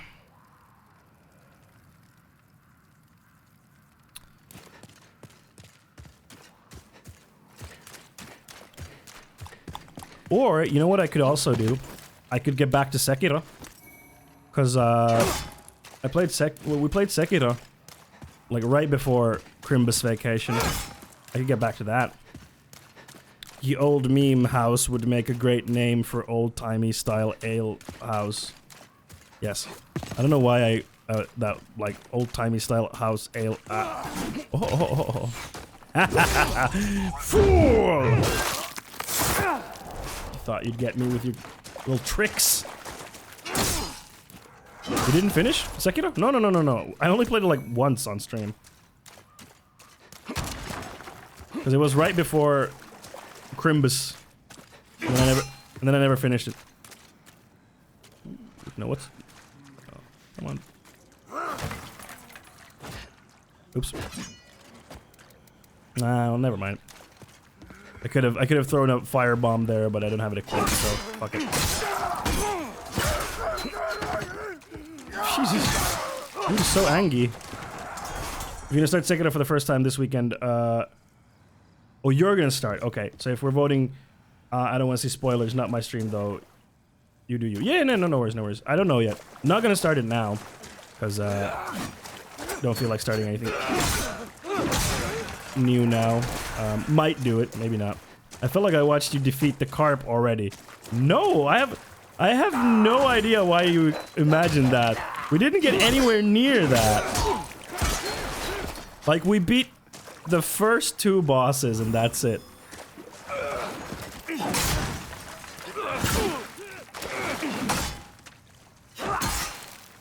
Okay.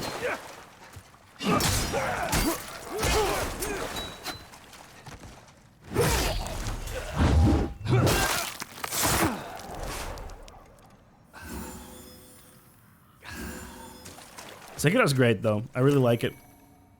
I really like Sekiro. Although one pro tip, Armored Caster, don't dodge. If you try to play Sekiro like Dark Souls and try to dodge everything, you'll have a very, very hard time. Though I did another playthrough of it in January and I had another person's Sekiro VODs in the background. Yep, I think you mixed me up with another person. I thought Sneaky was here. I guess not.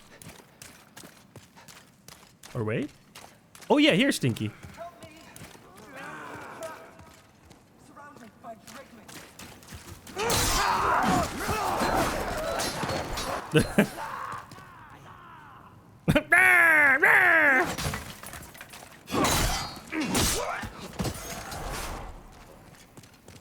Spiders!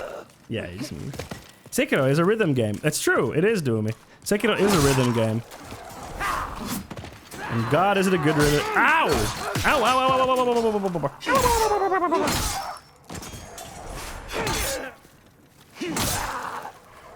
Sup, Stinky, I saved you. My thanks, I am. Ostaravavavavavavava. Now I take my leave. I take my leave. I said, I bid you good day. I said good day!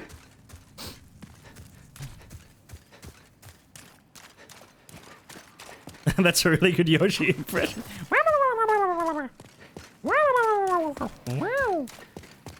I can't do the sound that it used to be. The fuck was that sound, Nintendo?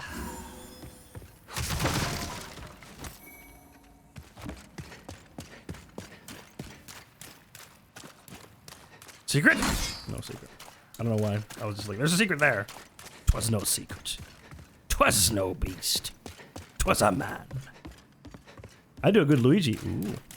Mario. Mario. Luigi's Mansion is so good. I don't know what happened to my voice at the end there. But Luigi's Mansion, great game. GameCube's primo video game. Again, only in my opinion, so it's crap. Well, you don't know that. Come on. Do the thing.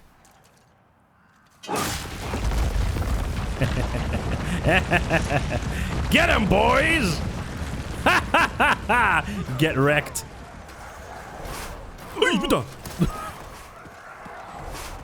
Dude survived. My massive balls. The new Switch game was also fantastic. Yes, it's super good. The Switch Luigi's Mansion is really, really good. Like, it has some of the, like, one of the, so like, I'm trying to say too many things at once and my tongue is not keeping up with my brain. What I was trying to say, the animation in the new Luigi's Mansion game for the Switch is tremendous. Really good animation. Exemplary, one might even say. I might say, and I do say. Hey, Alaka!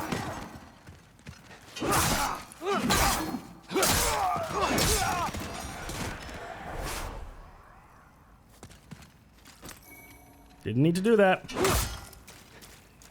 Didn't need to do that. Oh yeah, here's ye old dragon bridge.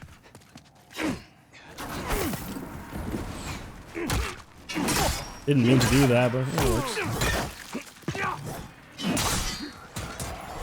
Come on, do the thing.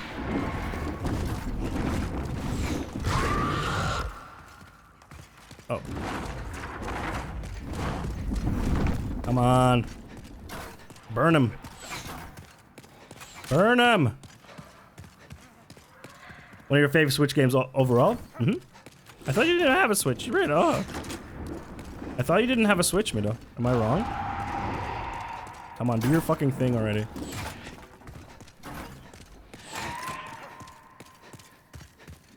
Where's the dragon? There you are. Come on. Flame him. Thank you.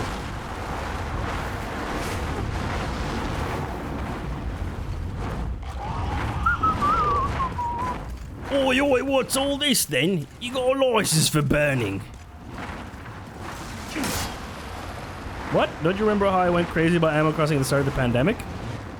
It's true. Yeah. Why did I think you don't have a Switch?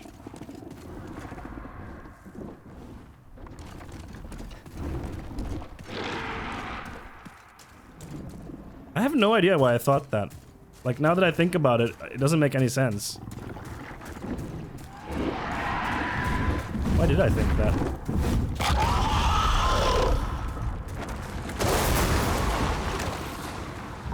Okay. Oh no, Theoda doesn't have a Switch. Theoda doesn't have a Switch. Right. For some reason I was thinking of Theoda. Theoda doesn't have a Switch.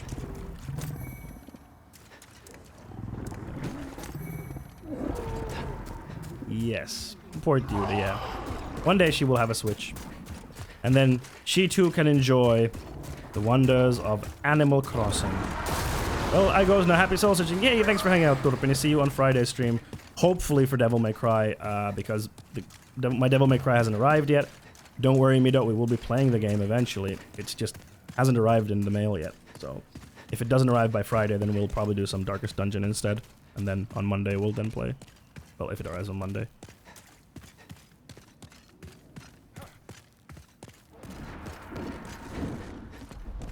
Oh, loud, he coming.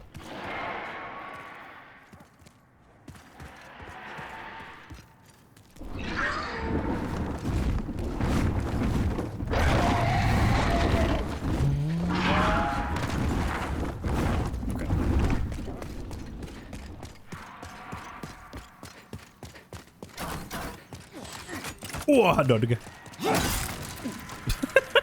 I don't like that piece of wood!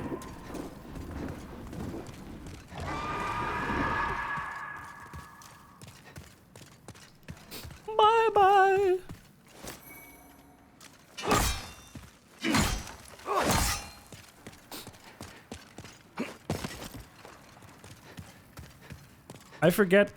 Mido, were you a Monster Hunter fan? Mead? Oh yeah, tis almost the mead season. Yes. Right. And so opens the gates of this place. And... Bonk. Brrr.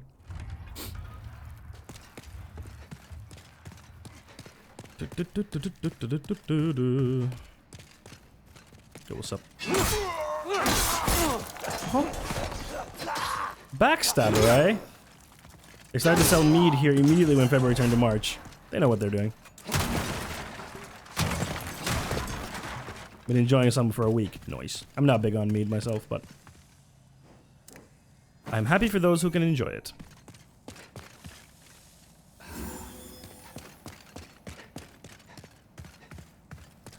When you say mead, it's almost like mead. Oh. My brain. Oh.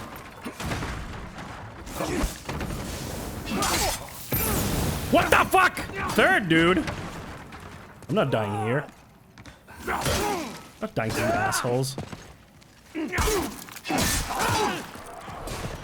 Okay.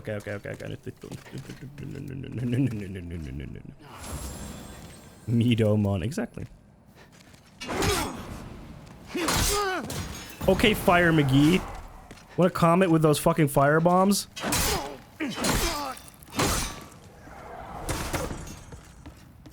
Jesus. Almost died to these assholes. That would have been extremely... that would have been very embarrassing. Sweaty.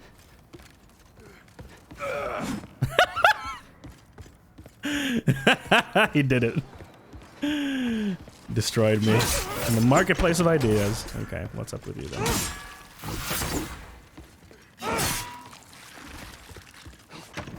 The firebomb is all I know. That's what my dad taught me.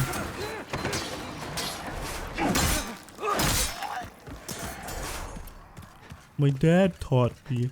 My dad was a firebomber, and his dad was a firebomber before him. It's all we've ever known. Right, ya goop.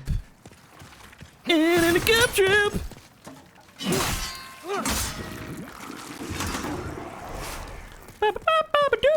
Yeah.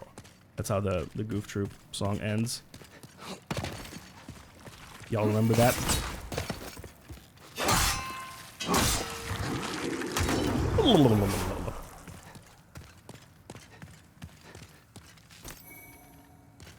Shortcut. Ba-ba-da-ba-ba-ba-ba. And in a shortcut. Yep. Alright, let's do it. Lost it. Should be able to beat this boss on the first. On the very first. Yeah!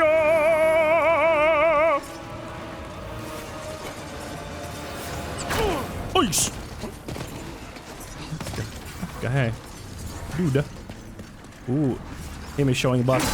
Do that. Ah! Not to my face.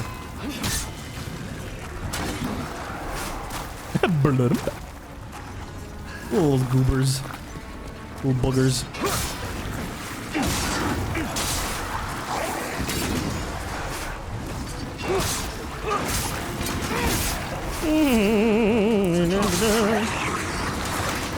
He's just a big old pile of goop. It looks like Mammy.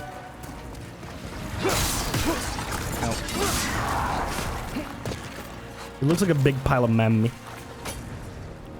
And for those of you who are not finished, it's rye porridge, essentially. It's disgusting.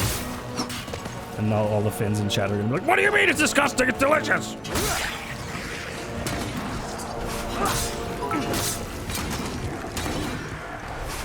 But what was it about Monster Hunter? One of my fave series of all time? Of which I have figurines, plushes, and a mini weapon on a stand. Wear him a switch axe main. Which my friend hates cause I blast him when he tries to hammer the head. Hammer the head, always hammer the head. Thank you for the 100 biddies. But okay, now I remember.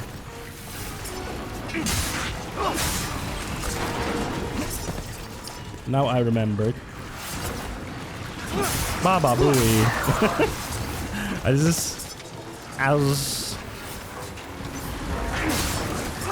Wait, why is his health full again? Wait, what's this? Why is his health full again?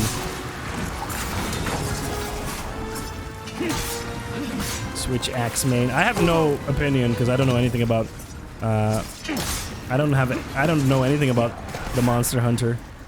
I promised Gucci I would play with them, so I guess that's gonna be me.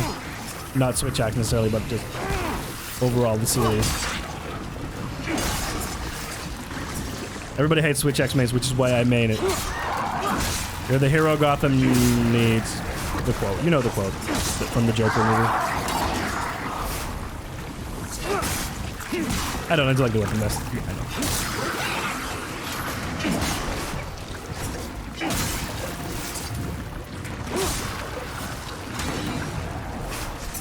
Come on! What's LBG? Light... What's LBG? Liberated butt gunk? Ew, gross.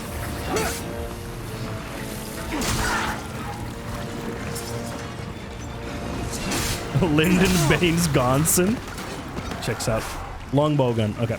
I was guessing the word gun would be part of that. Oh, that's how he gets health. Ah. He suckles the health from his little friends. But I shall not allow it. No health suckling. Is it light bow gun or long bow gun? Which one is it? These are two very different things.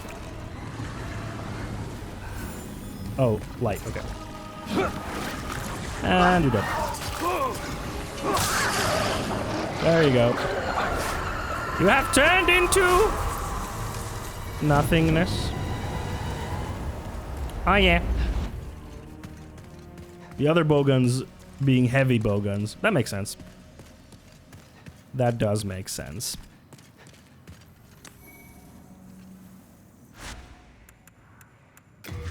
Oh yeah!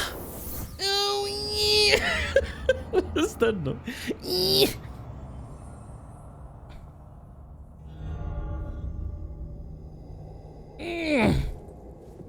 All right. Welcome back.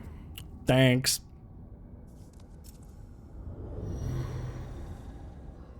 Why she got candle wax on her eyes? Awaits the above. All right.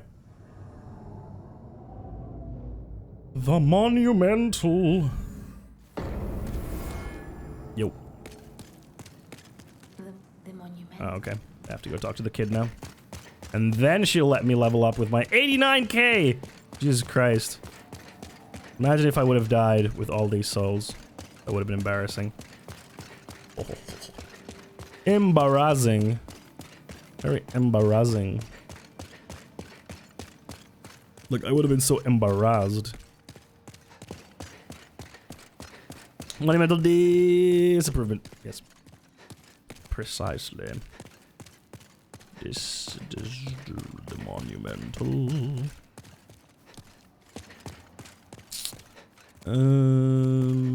Where's the kid again? Oh, there he is.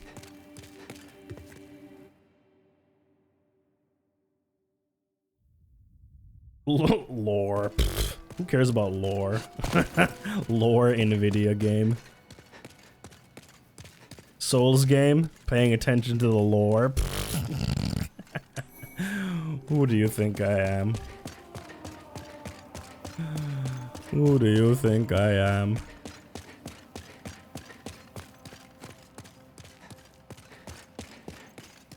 The lore master? No, that's not me. That's Sniff Bask.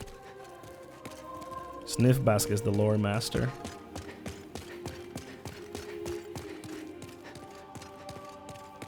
I'd say you as well, Nito.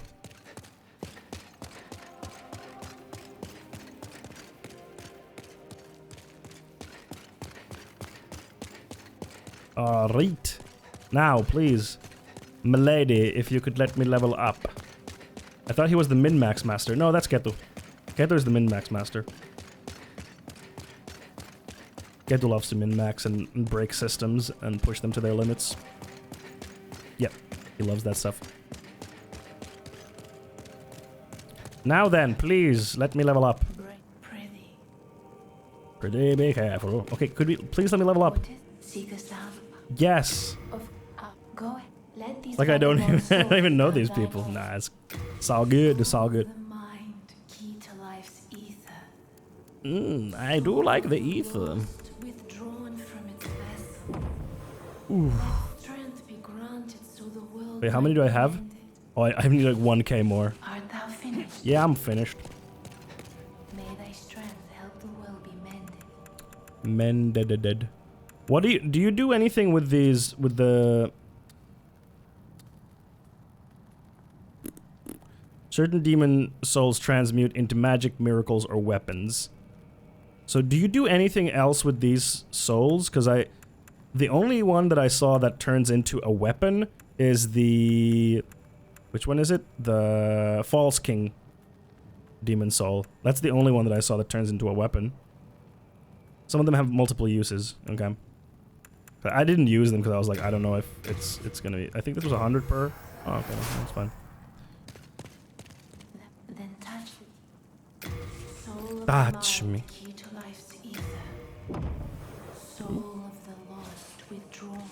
Because in Dark Souls 3, it was really clear. It was like, okay, these ones... Like, Dark Souls 3 was really clear. Like, these weapons are for... Or these souls will give you this weapon or this soul. You can ascend a weapon... Oh, right, now remember. Yeah, if you max level up a weapon, then you can ascend it. Yes. That was the thing, how this works. Thank you for reminding me.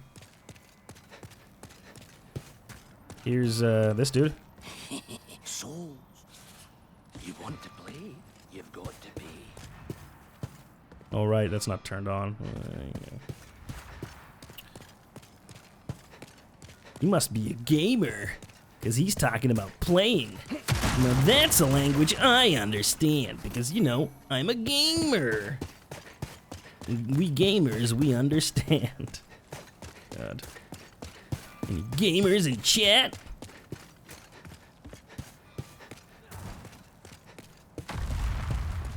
Rude.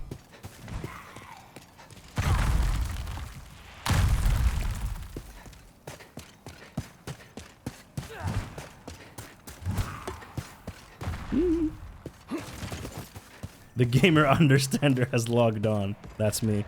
I'm the gamer whisperer. I whisper into the ears of gamers, for I understand their true plight. I understand their pain of not being able to get laid and being terrible at video games. But he talked about playing What If He's the player. Pogo gaming was outlawed in the year 1742.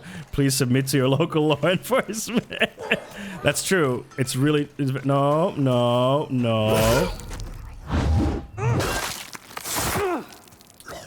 It's just like... It's just like George Orwell, Animal Crossing, 1975. Because true gamers don't just play the game, they are the game.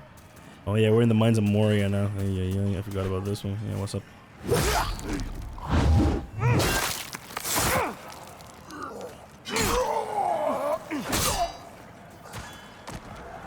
It's actually a really pog book, just finished reading it. Like for realsies, finished reading 1945? 1984? I mean, what the fuck am I saying? 1984. Yeah, oh cool. So now, like, now you can actually say that, yes, I have actually read it, and I actually understand what the fuck it's about. Unlike, oh shit, okay. Damn, you got the whole squad here. Instead of the idiots who are just like, 1984 mean surveillance bad. Or...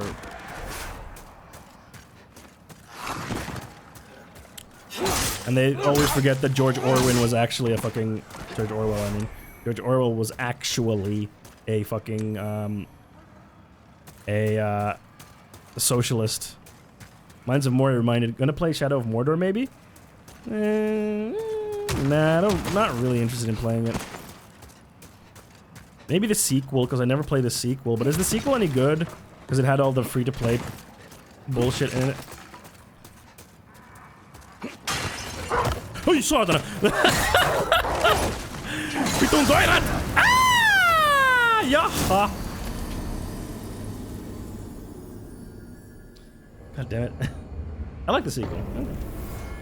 I just felt like the sequel kind of got overshadowed. No pun intended. Like, barely anyone was talking about if the game is any good. And everyone was just focusing on the free-to-play bullshit that they added. Which was shitty, don't get me wrong. I really don't like it when you have a game that you already paid for, and then you have to... Oh, hey. And then there's microtrans...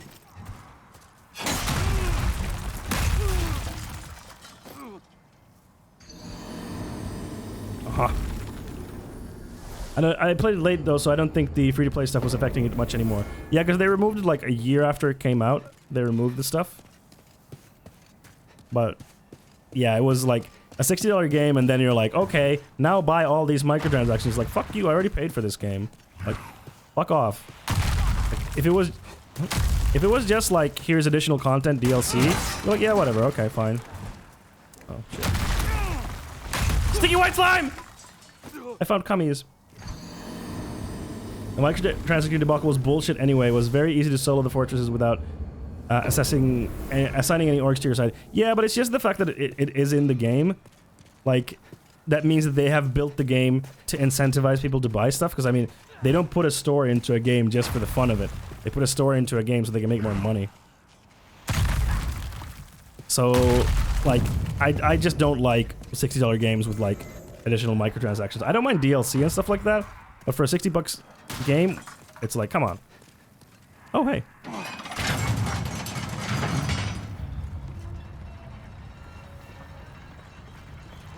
For a $60 game, I expect it to be like, here's the thing. That's kind of why what I don't like about Dead by Daylight. I think it's a fun game. Oh shit. Hey. Like, Dead by Daylight is a fun game.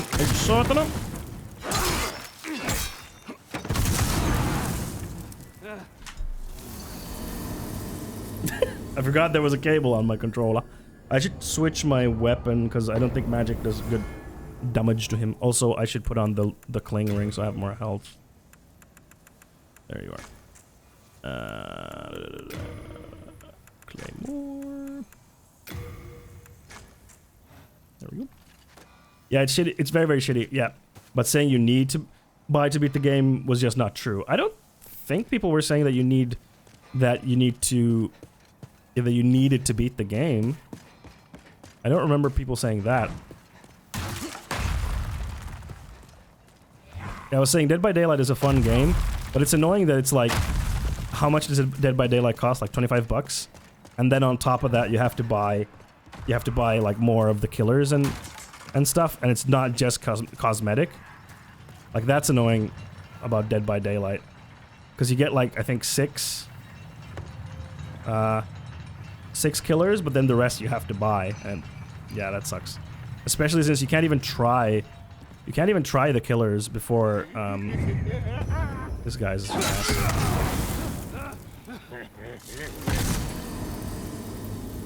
That's what I heard, but I'm one person and didn't read into it very much. Yeah, it might have been. I might be remembering it wrong. I just remember the conversation being more around like, this sucks, rather than you can't beat the game without it. But yeah, like Dead by Daylight, if it was just cosmetics, like, okay, whatever, doesn't bother me as much. But the fact that you can you get like new characters in the game, and you have to pay for them, even though you've already paid $25 for the main game, sucks. Why were my souls there? I don't know. Who cares? I wanna beat him. I wanna get his titties.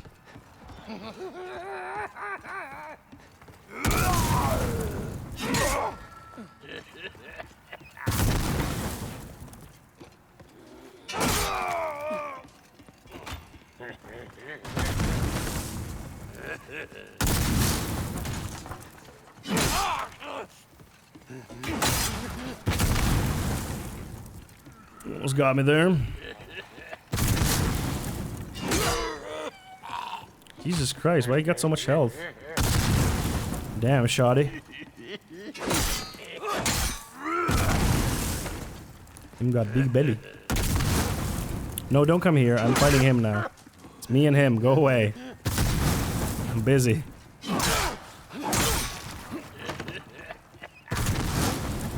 Yeah, the magic weapon does a lot more damage to these ones. Uh-oh. Shit, shit, shit, shit. I did not think he would shoot so fast. Fucking revolver Andy.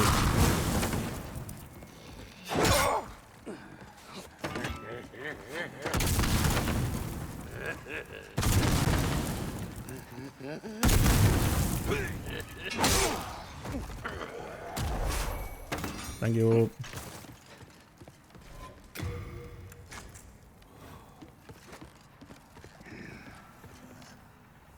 Ugh, my nose.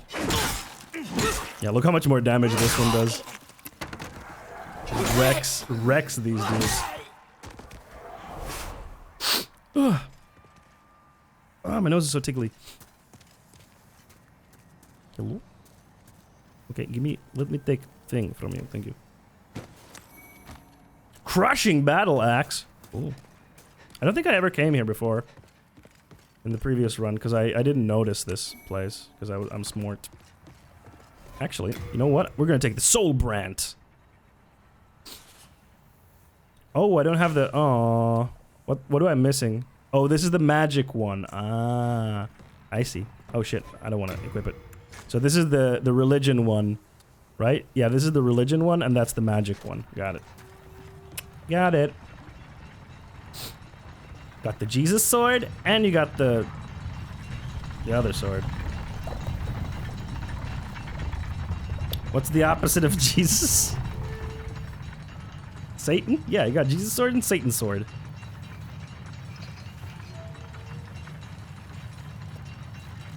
Like, I would be totally fine if... Did you get Holy Sword of Moonlight? Is that in the game? No, I didn't. I didn't know it was in this one. Opposite of Jesus, anti-Jesus. True. True. I didn't think of that, but you're right.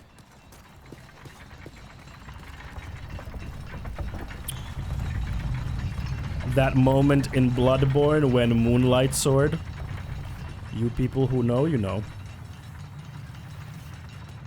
Yeah, Moonlight Greatsword, Holy Moonlight Sword, etc. is in every Miyazaki from game. Except... the reveal was very poggers, it was. So isn't Satan opposite of God? So is there a tiny demon, Satan-let? It can be compared to Jesus? I don't know. I like the idea of Satan-let because it sounds like man-let. And I like that idea. Yeah, Uko. How do you get the the Holy Hand Grenade of Antioch sword in this one? How do you get the Holy... or the Moonlight Sword in this one? Because I have no clue.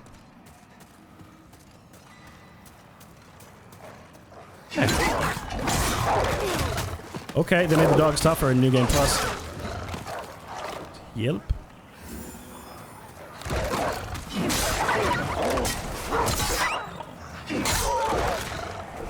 How many of you are there?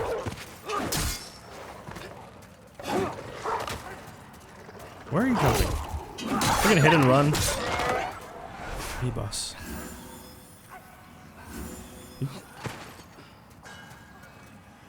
Okay, I'll just leave you guys be, okay? We're good, right? We're cool. We're cool, right? Yeah, we're cool. See? Oh shit, it's this dude again.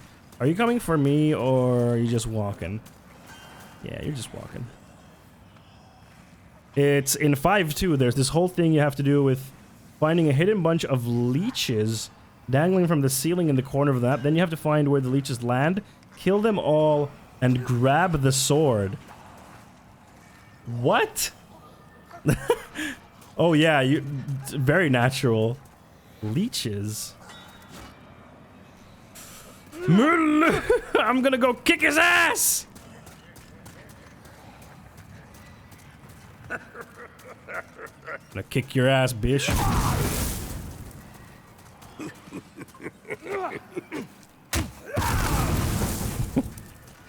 I have Mega Fist! Oh, calculated. Didn't kill me. Yeah, okay, let's switch swords.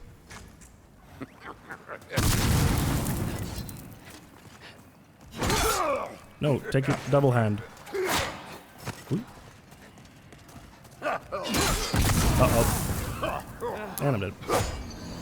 Miyazaki likes swamps. He sure does, doesn't he? And they always suck. The swamp areas are always like, please. Please make this end.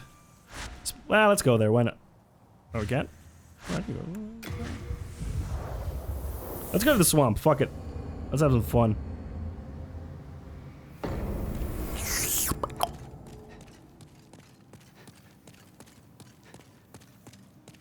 Time for the swamp.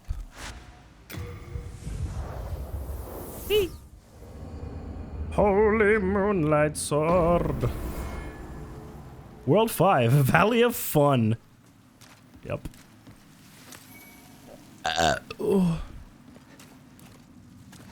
Oh.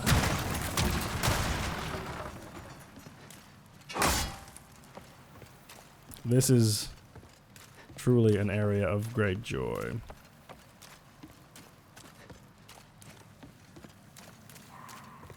I'm glad I came here fairly late during my first playthrough.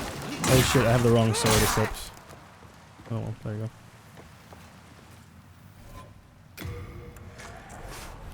There we go. The holy sword! Was there a secrets here? Or no, it was just back down there. Yeah. Whatever.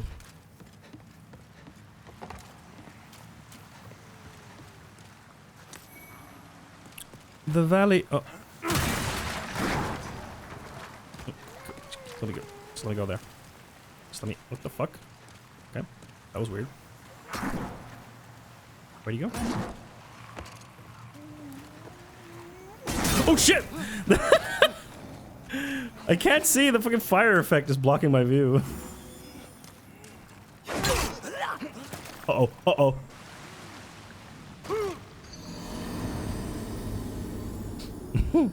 Whoops. That's what we call an oopsie.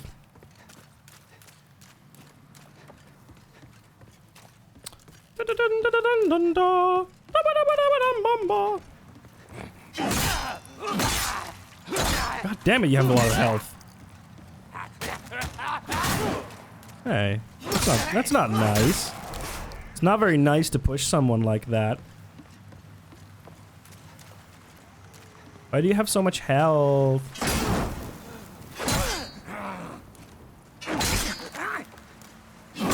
Let me hit your back. Now let me... No! I was gonna say let me hit it from the back. I clowned on myself.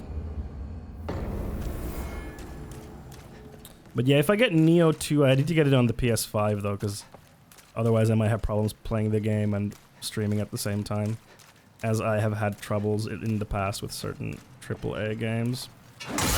And not AAA games, but some indie games.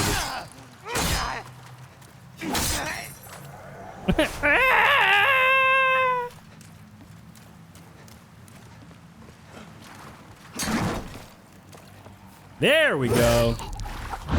That's what I wanted. That's what Daddy wants.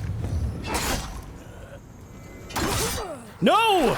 Stop! Why? Why do I keep dying here? This is so dumb.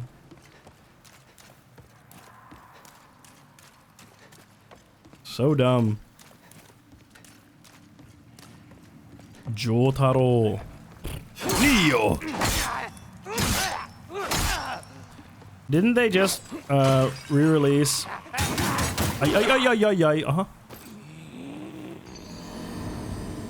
Didn't they just re-release Neo for PS5? It's like Neo 1 and 2 in the same package. At least that's what I remember. I might be member wrong, but I think I remember right. I think. Ah! I wasn't even there yet. Okay, thanks, camera.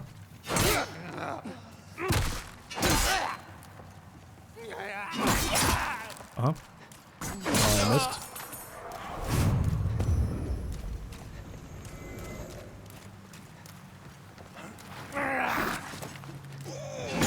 I don't like this platform. There's like no room to move. Can't see.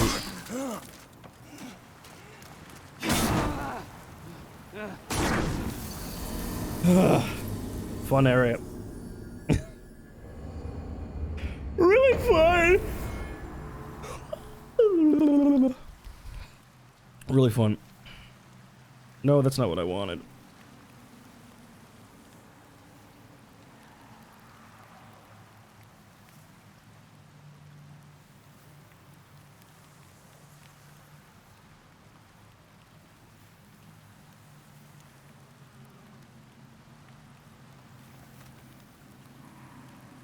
I'm trying to do a thing, but it's not working. Never mind. I'll just do it manually then. I'll just do it manually. Because it's that time again, chat. Time for us to raid someone. Someone that we hold dear. Whomst will it be? Whomst shall we raid? See who's online and what they're playing. Let's go say hi to Crub TV. He's one of our fellow soot sprites. Get ready for the raid, everyone.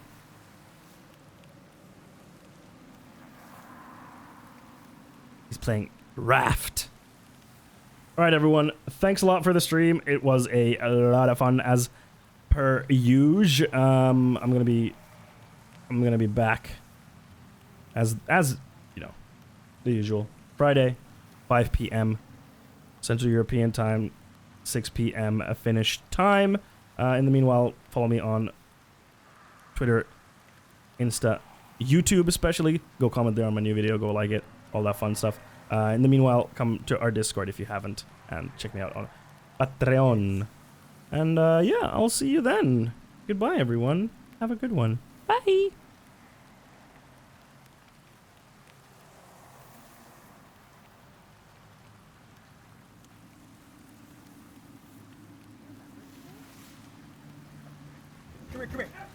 Hello, you cutie. Hello. Oh my god, you're playing Demon Souls? Know that you're bad at this game.